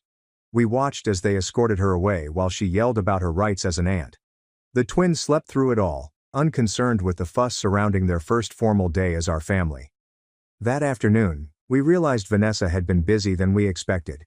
Our adoption announcement on social media, which my mother-in-law had shared with our consent, had been screenshot and put on Vanessa's new site, along with commentary about baby thieves and name thieves. Diana texted me a warning. Vanessa had visited the drugstore that morning, asking weird questions regarding infant meds and allergies. Diana declined to provide any information and alerted her manager, but the event left everyone concerned. That evening, we mounted a doorbell camera. My spouse also switched our pediatrician to one across town for safety reasons. The twins required their first checkup next week, and we weren't taking any chances. Vanessa's husband called the following day with distressing news. She had broken into his home while the children were at school, stealing photo albums and baby items. She had also left a note demanding visitation with her children. "The restraining order includes the children," he assured us. "But she's getting desperate. She's been staying with different friends, telling them you've all turned against her for no reason." 3 days later, Vanessa arrived at my husband's workplace. She'd waited in the parking garage and approached him as he walked to his car. My husband immediately began recording on his phone. "You poisoned everyone against me," she remarked, blocking his approach. "Even my own children won't talk to me." My spouse attempted to step around her, but she moved with him. "Vanessa, you need to leave. You're violating the restraining order. That piece of paper means nothing. You're my brother. You're supposed to protect me, not destroy me." "You destroyed yourself," he stated gently. Vanessa's face distorted. She took his phone and threw it against the concrete wall. It shattered upon collision. Then she dashed to her car and drove away before security arrived. The shattered phone meant we lost the footage, but the parking garage cameras captured everything. My husband filed a police report, and a warrant was obtained to arrest Vanessa. She dodged the cops for a week. During that time, she created dozens of phony social media personas, accusing us and our employers. She accused us of stealing her children, ruining her marriage, and planting evidence against her. One profile in particular stood out. It featured photographs of Amelia and Ethan from the courthouse, modified to include Vanessa holding them. The captions stated these were her twins, who we had stolen. Several of her previous blog followers, who remained loyal despite everything, shared the posts. My supervisor called me back into his office. "I know this isn't your fault," he explained, handing a printed screenshot across his desk. "But HR is concerned. These accusations of kidnapping, even though they're false, they're affecting our workplace." I glanced at the falsified photo of Vanessa and our babies. "What are you saying?" "Take extended leave. Paid. Let this situation resolve. Then we'll reassess." I tidied up my desk that afternoon, trying not to cry. Vanessa had now cost me my active employment and everything else. That night Lila called back. Her voice was barely above a whisper. "Aunt Clara. Mom's here. She's outside Dad's house. She keeps texting me to let her in." My husband quickly contacted his brother-in-law while I stayed with Lila. We could hear Vanessa hammering on the door, screaming for her children. "She says she has new vitamins for the baby," Lila murmured. "Special ones to make her smart like her." My blood became chilly. "Lila, don't open that door. Stay away from the windows." Police arrived within minutes. We listened on the phone while they detained Vanessa. She screamed throughout about her rights as a mother, how we had all colluded against her, and how she simply wanted to give her kid vitamins. They discovered a bottle of unlabeled tablets in her purse. Vanessa remained in jail for 2 nights before being released on bond. Her counsel contended that she was experiencing a mental health crisis and required therapy rather than incarceration. The judge granted bail with conditions. She had to wear an ankle monitor and avoid all family members. The pills tested positive for a moderate sedative, which is not immediately harmful but entirely improper for an infant. It was enough to charge her with attempted child endangerment. Vanessa's old acquaintances began to distance themselves as the reality became increasingly apparent. Nora, the woman who had been housing Vanessa, called me directly. "I'm sorry," Nora said. "I believed her stories about you, but then I caught her in my medicine cabinet at 3 a.m., going through my prescriptions. When I confronted her, she said she was just looking for aspirin." "But you don't believe her," I concluded. "No, and there's more. She's been using my computer to create those fake profiles. I have screenshots of everything." Nora provided us dozens of screenshots of Vanessa's activities, including creating bogus identities, manipulating images, and orchestrating harassment campaigns. It was all documented, time-stamped, and indisputable. We added it to our evidence file, which had grown large enough to fill a banker's box. My husband sorted everything chronologically in preparation for the criminal trial. Meanwhile, we centered on our new life with the twins. They were prospering, gaining weight and beginning to smile. Amelia had my husband's eyes, while Ethan had my stubborn chin. Every milestone seemed like a victory that Vanessa couldn't steal. The adoption agency called for a follow-up visit. The social worker that arrived was the same one who looked into Vanessa's fraudulent accusations. She smiled when she noticed how well the twins were doing. "I want to apologize again for the investigation," she added, watching Amelia grab my finger. "It's clear now that those complaints were malicious." "We understand you had to follow protocol," my husband replied. "Yes, but I want you to know we flagged Vanessa's name in our system. If she ever tries to adopt or interfere with another adoption, we'll know immediately." It was a minor comfort, but we welcomed whatever protection we could get. Vanessa's next action was made through her lawyer. She was suing for grandparent rights, alleging we were depriving her of her rightful bond with the twins. The lawsuit was bogus. She wasn't their biological grandma and had no standing, yet we still had to react. Our lawyer laughed as he read the filing. She's grasping at straws. No judge will even hear this case. He was correct. The action was dismissed within a week. But Vanessa did not stop there. She began showing up at places she knew we'd be: the grocery store, the park, the pediatrician's office, always staying just far enough away to avoid violating the restraining order's distance limit while remaining close enough to make her presence known. One afternoon at the park, she sat on a bench 50 feet away and stared at us the entire time.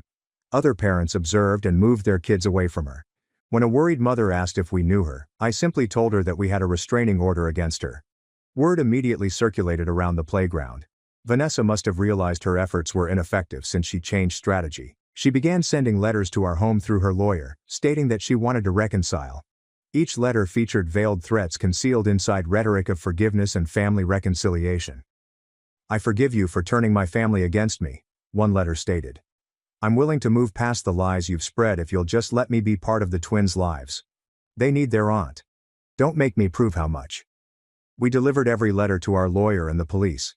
The investigator in charge of the case informed us that they were creating a strong harassment case on top of the existing charges. Diana followed up again, this time with more details. "Vanessa's been texting me from different numbers," she complained, "offering me money to get information about your prescriptions. I've blocked every number, but they keep coming."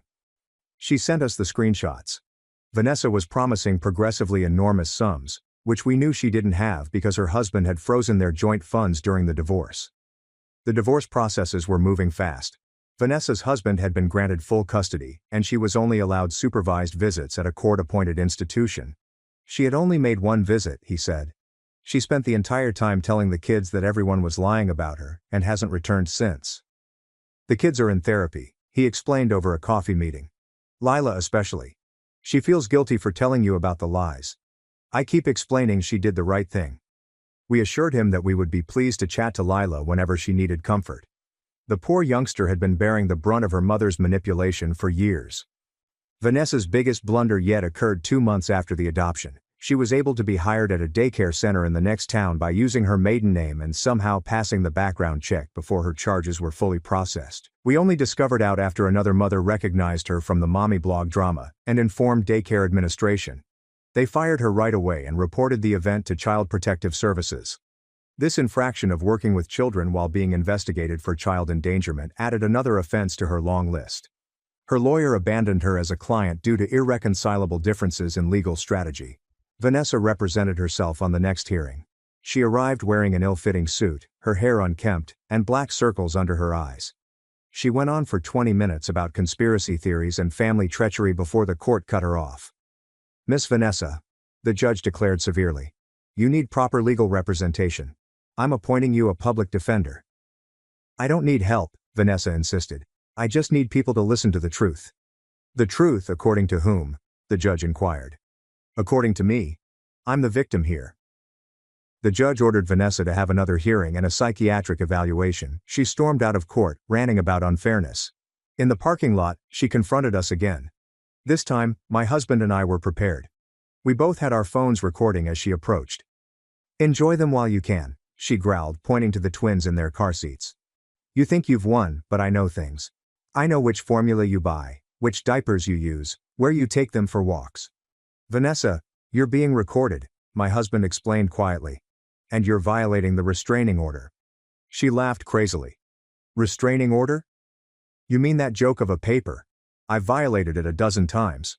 Following you is easy when you're so predictable." "Thank you for the confession," I said as the recording ended. Her face became white when she understood what she had done. She turned and dashed to her car, but court security was already approaching. They detained her until the police arrived. This time, the bail was revoked. Vanessa would be in jail awaiting her trial. The judge highlighted her confession to several restraining order violations and the developing pattern of behavior as reasons for her detention. Her husband brought the kids to see us a week following Vanessa's detention. It was their first time seeing the twins in person. Lila was nice and sweet to them, although Ethan and the other youngsters were curious but cautious. "Mom's in jail?" Tiny Ethan asked his father. "Yes, buddy. She made some bad choices." "Is it our fault?" Amelia inquired, her 7-year-old face wrinkled with concern. "No, sweetheart. Nothing Mom did is your fault. She's sick in her mind and needs help." The children appeared to accept this explanation. They played with the twins' toys and helped give them bottles. It was a peek of what family reunions may have been like if Vanessa hadn't ruined them with her jealously. My mother-in-law arrived later that week. She had aged years in the last few months, the stress of Vanessa's deeds weighing heavily on her. "I failed her somehow," she muttered as she watched the twins fall asleep. "I must have. Normal people don't do what she did." "Mental illness does not mean you failed as a parent," my husband reassured her softly. "Vanessa made choices, bad ones, that's on her, not you." We spent the afternoon going through old photo albums for images of Vanessa as a child, smiling and appearing normal. My mother-in-law pointed out moments that she now recognizes as warning flags. Vanessa's fury after losing a game, her manipulation of younger cousins, and the inexplicable illness of a classmate who had challenged her for class president. "I've always made excuses," my mother-in-law revealed. "Said she was competitive, driven. I never wanted to see what was really there." The criminal trial was scheduled for 6 months out. Vanessa's public counsel attempted to create an insanity defense, but the prosecutor was confident. Diana's testimony, the journal entries, and Vanessa's own documented confessions all provided overwhelming evidence. We eased into our new routine. We went to the park without looking behind us. Doctor's appointments without worry of interference. Vanessa's name was rarely mentioned during family dinners. Every day the twins grew, and their personalities emerged. Amelia was the serious one, studying everything with earnest concentration. Ethan was all grins and chuckles, enchanting everyone he encountered. They were gorgeous and ours, and Vanessa couldn't reach them from behind bars. We received a letter from the daycare center where Vanessa had briefly worked. They were adopting new background check methods as a result of what happened. They even offered us free childcare if we ever needed it as an apology for the security mistake. We declined graciously. When necessary, the twins would seek refuge with family members or trusted friends.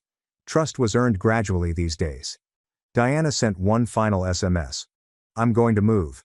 New job and new state. I need to start afresh, so no one knows what I did. I apologize again. Take care of the babies." I did not respond. Some bridges, once burned, could not be reconstructed. 5 months into Vanessa's sentence, we received surprising news. She was pregnant. She had apparently been seeing someone prior to her detention and was now in prison, facing the prospect of giving birth. Her husband was distraught. "Those kids don't deserve another sibling born into this mess," he told me. "And who knows what she took while pregnant. She wasn't stable." The pregnancy provided an extra element of difficulty to the trial. Her lawyer pressed harder for the insanity argument, stating that no reasonable woman would commit crimes when pregnant. The prosecutor argued that Vanessa's premeditated actions demonstrated evident premeditation, not lunacy. We went to every pre-trial hearing, sitting silently in the back and giving testimony. Vanessa became larger and more unkempt with each appearance. She'd look at us with rage, her hands shackled over her swelling tummy. She had an outburst during one hearing. "They stole my life," she exclaimed, pointing at us. "My babies, my family, everything, and now they sit there judging me." The judge ordered her removal from the courtroom. As soldiers let her out, she turned back once more. Amelia and Ethan were supposed to be mine. The courtroom became hushed after her outburst. Even her lawyer appeared deflated. Vanessa went into labor a month before the trial began. Despite everyone's fears, the baby girl was born healthy. Vanessa named her Clara. My hands shook as I heard. Even now, after everything, she was attempting to harm me by using my name for her child, which was conceived in chaos and born in detention. Baby Clara was promptly taken by Child Services. Vanessa had no rights to her given her current circumstances and allegations. The baby was placed in foster care while the state made a decision regarding permanent placement. Vanessa's husband considered taking her, but eventually decided against it.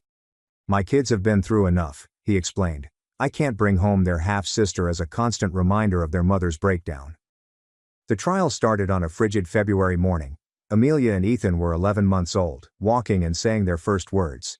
We left them with my father-in-law and went to our seats in the courtroom. Vanessa arrived in chains, her postpartum body covered in an orange jumpsuit. She had lost weight since giving birth, and her face was haggard and hollow. She discovered us instantly in the museum, her gaze unflinching. Diana testified first, describing how Vanessa pressured her into replacing my vitamins. During cross-examination, she burst into tears but refused to change her story. The pharmacist had already revoked her license. This testimony was part of her plea agreement. Vanessa's husband then presented the notebook and described years of manipulative behavior that he had previously overlooked. He told anecdotes about Vanessa's rising hostility to family members, her fixation with control, and her refusal to accept any perceived slight. When it was my turn to testify, I talked plainly and calmly about the stolen names, the poisoned vitamins, and the deliberate ruin of my existence. I exhibited images of the twins, who were healthy and prospering despite Vanessa's efforts to prevent their creation. She wanted me to suffer, I replied, following Vanessa's eyes. Because I had something she couldn't control. Her brother's love and loyalty. Vanessa's lawyer attempted to present me as vengeful, implying that I had organized everything to take Vanessa's life. However, the evidence spoke louder than his theories. The prosecution revealed everything, including emails, false social media accounts, doctored medical records, and a harassment campaign. They aired audio recordings of Vanessa's threats and confessions. They showed the jury the unmarked medications she had brought to her children's home. Vanessa testified on her own behalf, contradicting her lawyer's advice. She rambled on about conspiracies and betrayal, alleging I had planned to destroy her since the day I met her brother. She argued that the pills were intended to benefit me, that the names were coincidental, and that everyone was lying.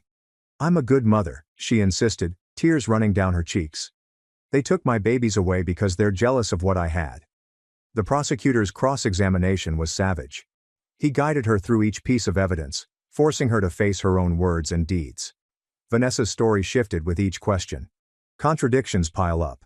Eventually he asked, "Did you or did you not tamper with Clara's prenatal vitamins?" Vanessa remained silent for a long time, then quietly. She didn't deserve to be a mother. The courtroom exploded. The judge demanded order, and Vanessa's lawyer buried his head in his hands. She had just confessed on the stand. The closing arguments were brief. The evidence was overwhelming. The confession is damning. The jury deliberated for little than 2 hours. Guilty on all charges. Vanessa expressed little emotion as the verdict was read. She stared straight ahead, her expression blank. The judge scheduled the sentence for the following month. Outside the courthouse, reporters waited. We pushed past them without comment. There was nothing to say. Justice had been served, but it provided no joy. A family was shattered, leaving children motherless, and a young girl named Clara growing up in foster care. The sentencing hearing was calmer. Vanessa appeared to be sedated, her movements slow and deliberate. Character witnesses spoke on both sides. Her children did not go. The judge sentenced her to 15 years in prison, with a 7-year parole possibility. She would serve her sentence at a facility with a mental health program. It was more mild than the prosecutor desired, but tougher than her lawyer wished. As the guards dragged her away, Vanessa turned one last time. "Take care of my Clara," she murmured quietly. I wasn't sure if she meant me or the baby. Maybe both, or neither. We drove home, where our twins greeted us with smiles and outstretched arms. Amelia had learned to say mama while we were away. Ethan showcased his new skill to stack bricks. That night, after the twins had fallen asleep, my husband and I sat on our porch. The stars shone brightly, and the air was fresh. We did not discuss the trial, Vanessa, or the years of misery. We just sat together, breathing peacefully. 2 weeks later, we received a call from Child Services. Vanessa's baby Clara need a permanent placement. Would you consider adopting her? My husband and I exchanged glances before turning to our twins, who were playing on the floor. Amelia was attempting to feed Ethan a toy vehicle while he giggled. They were so cheerful and naive. "We'll think about it," I informed the social worker. That night we spoke for hours. Can we raise Vanessa's child? Could we look at her every day without seeing her mother? Could we deny an innocent baby a loving home based on who gave birth to her? In the end, love won. 3 months later, our family welcomed baby Clara. We kept her initial name, but gave her a new middle name. Hope. Vanessa's children were frequent visitors. They cherished all 3 newborns, particularly Lila, who took her job as the elder relative seriously. Their father began dating a kind woman who treated the children properly. Healing was slow but ongoing. My mother-in-law found tranquility as a grandma. She cared for all of the children equally, making up for lost time. She never addressed Vanessa unless specifically asked, and then only briefly. "She's getting help," was all she said. "That's what matters now." I went back to work when the twins turned 2.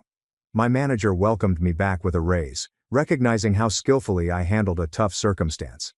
My coworkers hosted a modest party, replete with baby images on my desk. Life has settled into a new routine. Three youngsters under 3 created wonderful pandemonium. Clara developed a completely different appearance than her biological mother. All brilliant grins and a loving nature, the twins welcomed her as their sister without hesitation.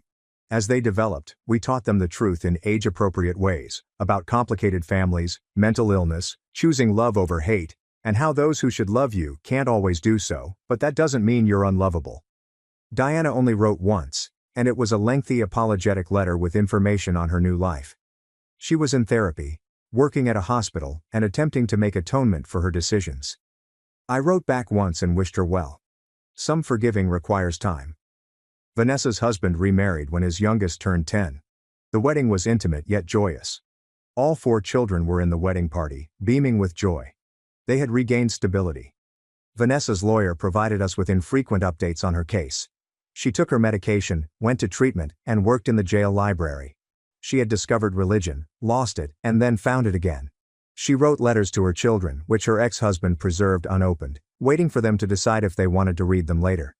She never wrote to us. We were thankful for that. We celebrated the twins' 5th birthday with a spectacular party. All of the cousins arrived, as did school friends and neighbors. Lila, who is now a teenager, helped organize the games. Vanessa's other children sung happy birthday with genuine delight. Baby Clara, now 3, attempted to blow out her siblings' candles. Amelia gently stopped her, and Ethan laughed.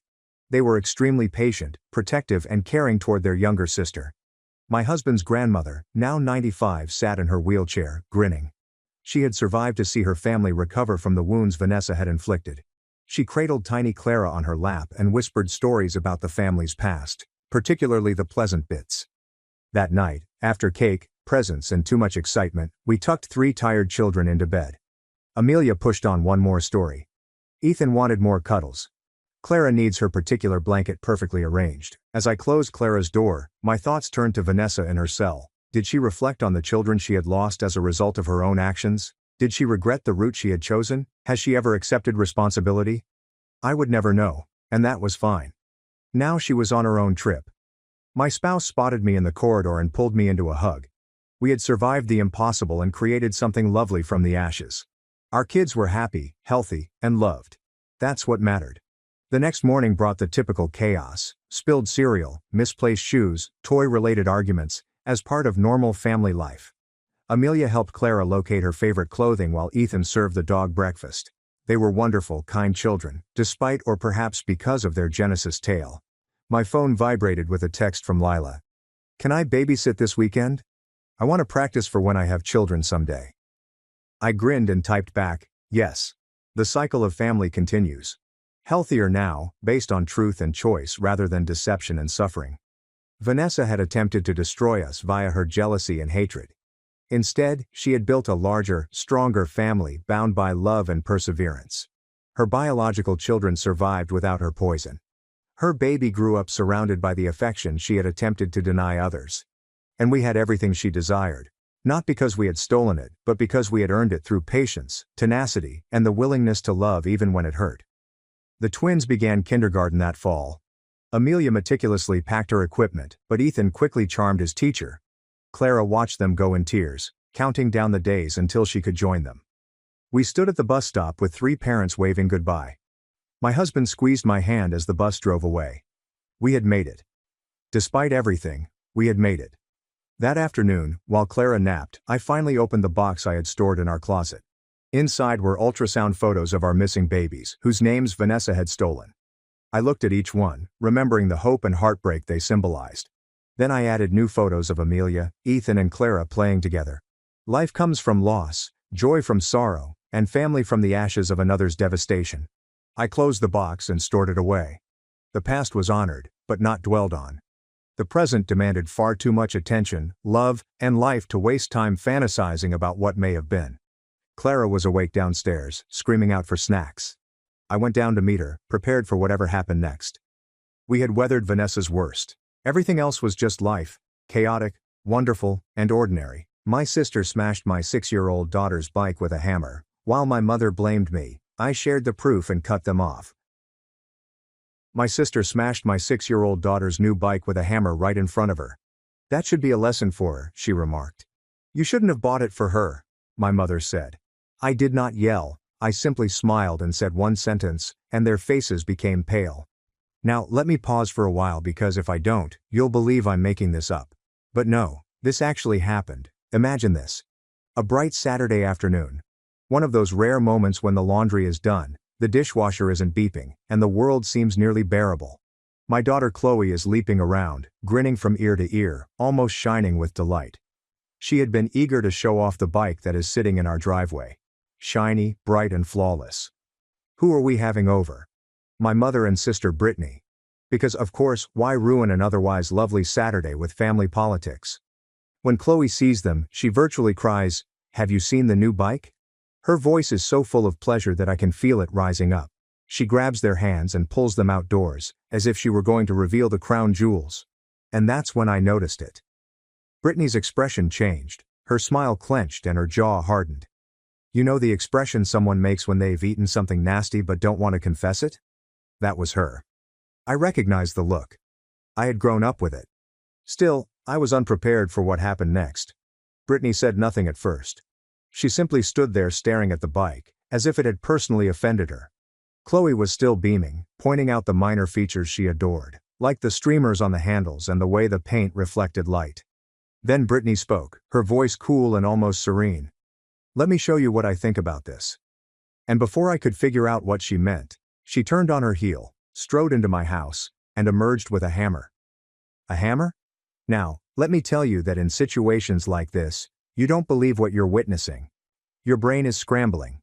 You think, surely she's not going to. She wouldn't. Oh, but she would.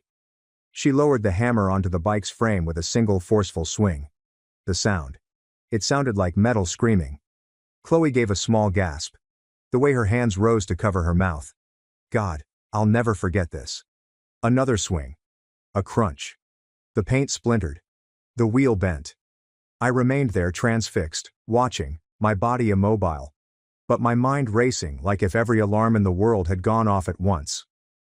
Do you know what Brittany said? She did not shout. She did not rant. She simply stared my 6-year-old daughter, my baby, square in the eyes and said, "That should be a lesson for her." A lesson. As if telling a child that joy can be destroyed with 3 hammers is a valuable lesson. Chloe did not cry. Not right away. She only stared at her broken treasure. Her lips trembled and her small shoulders shook. And me? I felt a cold wave surge over me. Not wrath, not yet. Just shock. That's when my mother decided to weigh in. Of course you'd expect a grandmother to pick up her granddaughter, console her and possibly chastise her other daughter for going full demolition mode in the driveway, but no. Instead, my mother shook her head, folded her arms, and muttered, "You shouldn't have bought it for her." As if it were my fault. I nearly laughed. I mean, it's crazy to stand there while my sister turns a 6-year-old's joy into scrap metal, and I'm somehow the problem. I did not yell, I did not cry. I didn't fling myself at Brittany or take the hammer from her. No. I stood there, smiling. Because quiet may be the sharpest knife you have. Brittany dropped the hammer on the pavement with a clang. She appeared satisfied. My mother nodded, as if Brittany had just made a valid point. And me? I only smiled and spoke a single sentence. And whatever they expected me to do, I'll plead and defend myself. Oh no. What I stated turned their faces pallid. Now you're probably itching to know what that one statement was. And I will tell you, but not now. Because the reality is, that moment in the driveway, with a bike broken into a useless heap, my sister looking smug and my mother feeling righteous, didn't happen out of nowhere. It was years in the making. Brittany was my younger sister by 2 years, and she was born screaming. And honestly, I don't believe she ever quit. The distinction is that when most children scream, their parents teach them boundaries. When Brittany shouted, my parents taught me. Every one of her tantrums ended up being my fault. She did not obtain the toy she sought. Why didn't you give her yours, Lauren? She lost a game. Why couldn't you simply let her win? You understand how sensitive she is. She broke something, why did you get her so agitated that she hurled it? By the age of 10 I could run a crash course in walking on eggshells. My mother's favorite line was, "Don't upset your sister," which was hilarious because Brittany could get angry by almost anything. I recall one incident vividly. I saved my allowance to purchase her a small jewelry. Cheap, but cute. I thought I was being a decent older sister. She opened it, found it wasn't pink, but Blue screamed like I had given her a dead rat and snapped the chain in half. My mother did not scold her. She looked at me and said, "You know, she wanted pink. Why would you get blue?" That was my childhood in a nutshell. Brittany's shattered stuff. I was blamed. Fast forward a few decades, and guess what? Certain things never change. I studied law, worked long nights, and eventually established a solid career. It paid off. I make more than the rest of my family and can afford to live comfortably. As a result, I frequently assisted them financially, covering basics and ensuring that bills were paid. But there's an issue with aiding individuals who already dislike you. No matter how much you give, it is never enough. I would assist with groceries, power, or medication. But when I said no to extras, I became stingy, greedy, and arrogant. In their view, if I wasn't funding every wish, I was the bad guy. So, when I say the bike incident did not happen out of nowhere, do you see what I mean? It began one afternoon when my daughter Chloe and my niece Madison, Brittany's young kid of roughly the same age as Chloe, were playing outside. Madison had her bike, which she had been riding for a while, except that day, it failed her. Something snapped or slipped. I didn't see what happened, but I heard the wail. Chloe, bless her, attempted to help. She's 6, so her concept of fixing things is just poking them and saying, "I can do it." But the truth is that the bike was already broken. Of course, the moment Brittany saw it, she pointed at my daughter and yelled, "She broke it." It looked like Chloe had smashed it with a sledgehammer. My mother immediately backed her up. "Lauren, you need to accept responsibility. Chloe needs to realize that her acts have repercussions." I did not argue. I just said we'd bring the bike home so Ethan, my husband, could look at it, because sometimes you pick your battles and sometimes you wait for proof. That evening, Ethan rolled the bike into his garage. He works well with tools, is patient and methodical. He turned it over and checked the chain, frame and pedals. After 10 minutes, he glanced up at me and said, "This isn't Chloe. This is a defect. See this? It could have failed on anyone." Worse yet, he was correct. It was risky. If Madison had been traveling downhill or crossing a roadway when it broke, well, let's just say I don't want to continue that sentence. So, no, my daughter had not damaged the bike. The bicycle had broken itself. And that's when my rage set in. I had fought my way through law school, so I knew just what phrases to say when someone attempted to avoid accountability. I took up the phone and called the manufacturer. I described the situation in detail. A child's bike has been broken owing to a flaw. It is unsafe and inappropriate. I might have also used terms like liability and injury.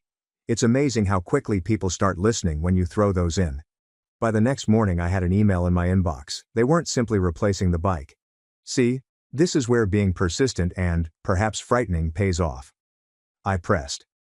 I contended that a basic replacement was insufficient. Madison deserved better, especially considering the risk she had been put in. So they agreed to upgrade to the type Madison had been begging for, the dream bike she'd been raving about non-stop. And when that email arrived, I smiled because there would finally be justice. Madison would have the bike she desired, and Chloe's name would be cleansed. The whole woman broke it crap would crumble the instant everyone realized what had actually transpired. I chose to keep things quiet. I wanted it to be a surprise. Imagine it. Madison's face lit up as she noticed the bike of her dreams waiting for her. Brittany realizes her daughter has something amazing thanks to me. Not despite me. For a brief period I considered whether this could repair things. But as I discovered in the driveway, some individuals do not want things healed. They want them broken. Brittany imagined that I had purchased that bike for my child when her child did not have one. Chloe had broken the previous one inside her skull. And now I had gone and purchased the very model her daughter had been fantasizing about so Chloe could ride in front of her. Humiliation disguised as benevolence. Cruelty with sparkly streamers. That was the lie she told herself as she lifted the hammer. I let the silence last until even the birds seemed uneasy. The metal ticked gently as it settled.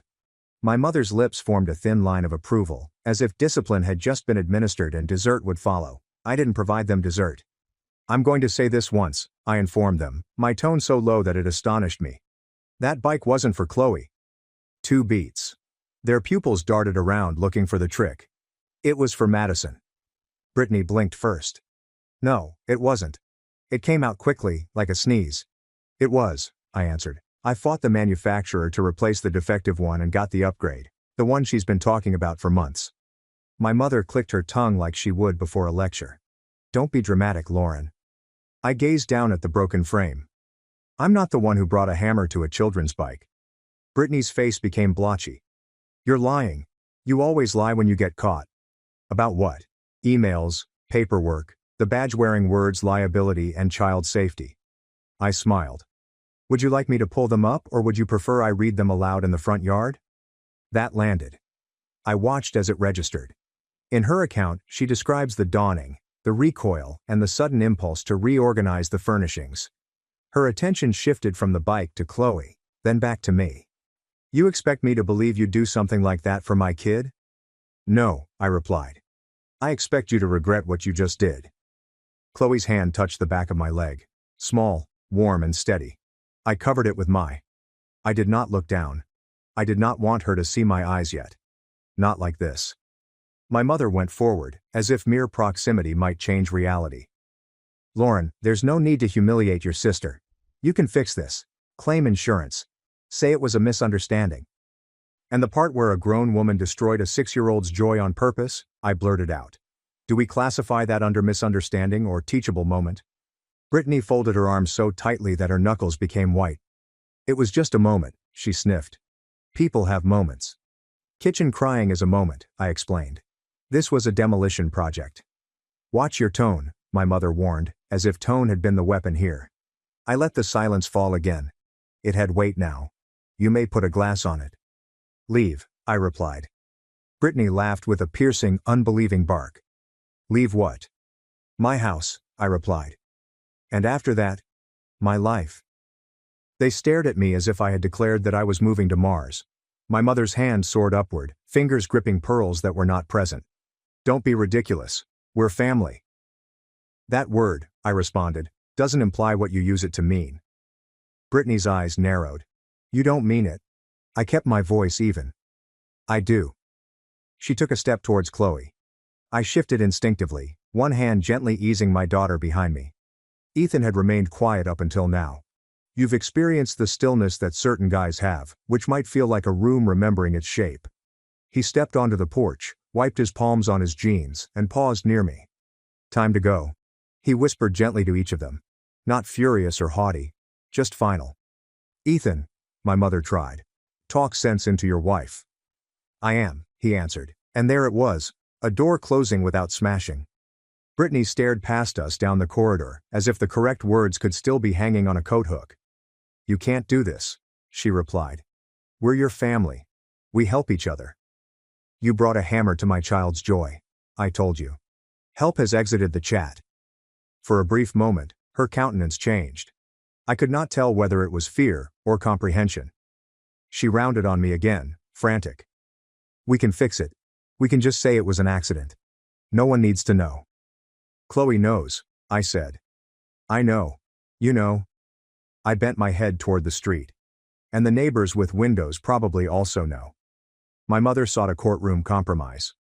We'll talk tomorrow when you've calmed down. I nearly laughed. I'm calm, I said. That's what's scaring you. Ethan opened the gate. Please leave, I replied. And this time, I did not include the rest. Some phrases become sharper when they conclude early. They paused.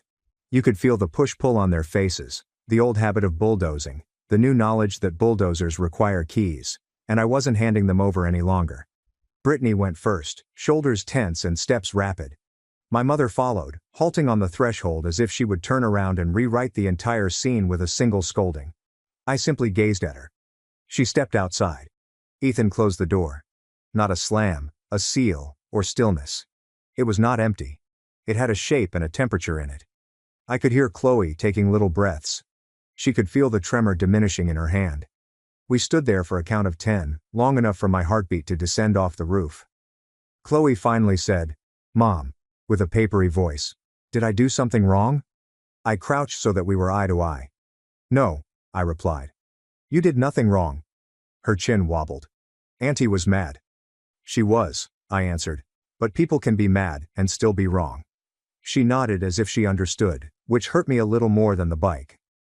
Do we still get ice cream? She inquired, as if we had forfeited dessert by upsetting the parents. Definitely, I said. 2 scoops, 3 if you tell Dad which ones. A ghostly smile. Chocolate and sprinkles. Scientifically optimal choice. Ethan murmured from behind her, hoping to lighten the mood. However, the air in that house had changed. It wasn't as hefty as it had been throughout my life. It was bright and clean, almost too clear. I could feel the hush settling in. But, for once, it did not feel weak. It seemed like a limit. We stepped inside, and as Ethan distracted Chloe with sprinkles and ice cream, I took out my phone. My hands did not shake. Not anymore. I opened each account that I had been paying into: utilities, streaming, and food. I removed my cards one by one. No announcement, no explanation, and no speech, simply clicks, done. It was not theatrical. It wasn't vengeance. It was about survival. And it didn't take long because, as I was rinsing the bowls and Chloe was crunching sprinkles between her teeth, my phone lit up. This time it was more than just messages. It was a call. Mom, Brittany, and Mom again. I did not pick up, but I read the preview of one text, which was sufficient. We just received a notice. Your card has been removed from the account. Why would you do that? Add it back. They knew. Another arrived seconds later. What are you playing at? This is petty. Put the card back now. I stared at the computer, seeing the urgency in their words. It's amazing how quickly people go from righteous to begging when the faucet turns off. Ethan looked over. You don't have to answer. I know. I slid the phone face down on the counter, but the buzzing continued. Call after call, text after text, as if they could pound their way back into my life with sheer determination. One finally came through with so much venom that I had to read it twice. You're going to regret this. Family is family. You can't simply cut us out. That's when I smiled, realizing for the first time that they were mistaken. I could. And I did. By the next morning, the calls had subsided, but the texts had not. And when the buzzing finally stopped, I should have realized it wasn't serenity. It was planned. Because if my family can do one thing, it is to rewrite history. The first sign was a ping from a cousin I hadn't spoken to in 6 months. Hey, I apologize about the drama. I hope you and Chloe are fine. I frowned. Drama. I considered shattering a child's bike with a hammer to be a felony, not drama. Then came the screenshots. Apparently my sister and mother had taken their campaign online, or at least into our extended family group chat, which still contained the digital remnants of a reunion photo from 2015. They turned the entire situation into a tragedy in which they were the victims, and I was the villain. They claimed Chloe broke Madison's bike. I declined to help. And then, this is my favorite part, I cut them off financially for spite. No mention of the hammer, no mention of the driveway, no mention of my mother standing there nodding like a judge passing sentence while my sister ruined a 6-year-old's joy. The story was so bizarre that it should have come with a funhouse mirror. I wanted to disregard it, I actually did. But when I watched relatives respond with little thumbs up emojis, oh no poor Madison, and that's so cruel of Lauren, something in me snapped. Because, here's the deal. People can mistake me for a cold person. People sometimes believe I'm difficult. But is my daughter being portrayed as a spoiled child who was rewarded for wrecking someone else's bike? Number that I will not let slide. So I did not. I opened the security app. You know those cameras you put on your porch because you are concerned about package thieves? It turns out that they also capture family meltdowns. And there it was, crystal clear. Brittany walks out with the hammer. Chloe gave a small gasp. Metal bends. Paint cracking. My mother's voice in the background, blaming me. The entire terrible symphony. I grabbed the clip, cut nothing, and reposted it on the family chat. There's no commentary or diatribe, just the video, and one sentence. For the record, that bicycle was intended for Madison. Brittany destroyed it herself. This is why Madison does not have a bike anymore. Then I put my phone down. I did not have to wait long. The conversation exploded like a grenade in a container.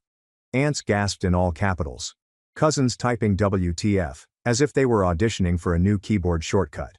People who had quietly believed the revised narrative were forced to confront the truth. And the reality was wearing sweatpants and wielding a hammer. I should have felt justified. Instead, I felt exhausted. Because here's the deal. People do not appreciate it when you tell them the truth. They simply choose the loudest side. My mother called within an hour. I almost didn't respond. But a part of me wanted to know what explanation she had come up with. She did not disappoint. Yes, maybe your sister overreacted, she said. But how could you post that video? You've ruined her reputation. I held back a laugh. She ruined herself, Mom. I just pressed play. You don't humiliate your family, she shouted. Funny, I said. That's exactly what she did to a 6-year-old with a hammer. The stillness on the line was piercing enough to draw blood, then she hung up. However, the consequences was not over because the video did not simply make its way into our family discussion. It spread. Friends of friends and neighbors. Someone even shared it on Facebook, with the message, "Who does this?" Brittany's husband seemed to have seen it. Now I won't pretend we ever got along.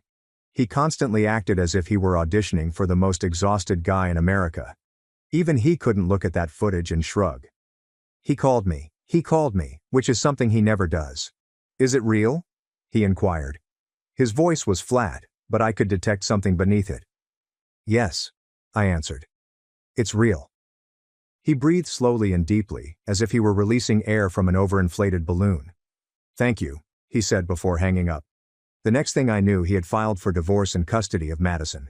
And, curiously enough, that was the first time I felt relieved since it meant someone else had finally noticed it. Finally, I responded, "This is not okay." The calls from Brittany and my mother continued, but their tone had changed. Less righteous and more desperate. "You didn't have to post it, you're tearing this family apart. Think of your niece." As if I hadn't been thinking about her the entire time. I stopped responding. Instead, I sat on the edge of Chloe's bed that night, watching her sleep, and allowed myself to experience something I hadn't felt in a long time. Nor fury, nor tiredness, but insight. Because this is something they have never understood. Family is not a free pass. You can't smash, lie and demand while expecting total loyalty. Family is meant to represent protection, safety, and affection. And if it doesn't, perhaps family is just another word that people use to avoid facing repercussions. Finally, I drew the line. This may go too extreme for some folks. For some, the distance may not be sufficient. What are your thoughts? Tell me in the comments. Don't forget to subscribe to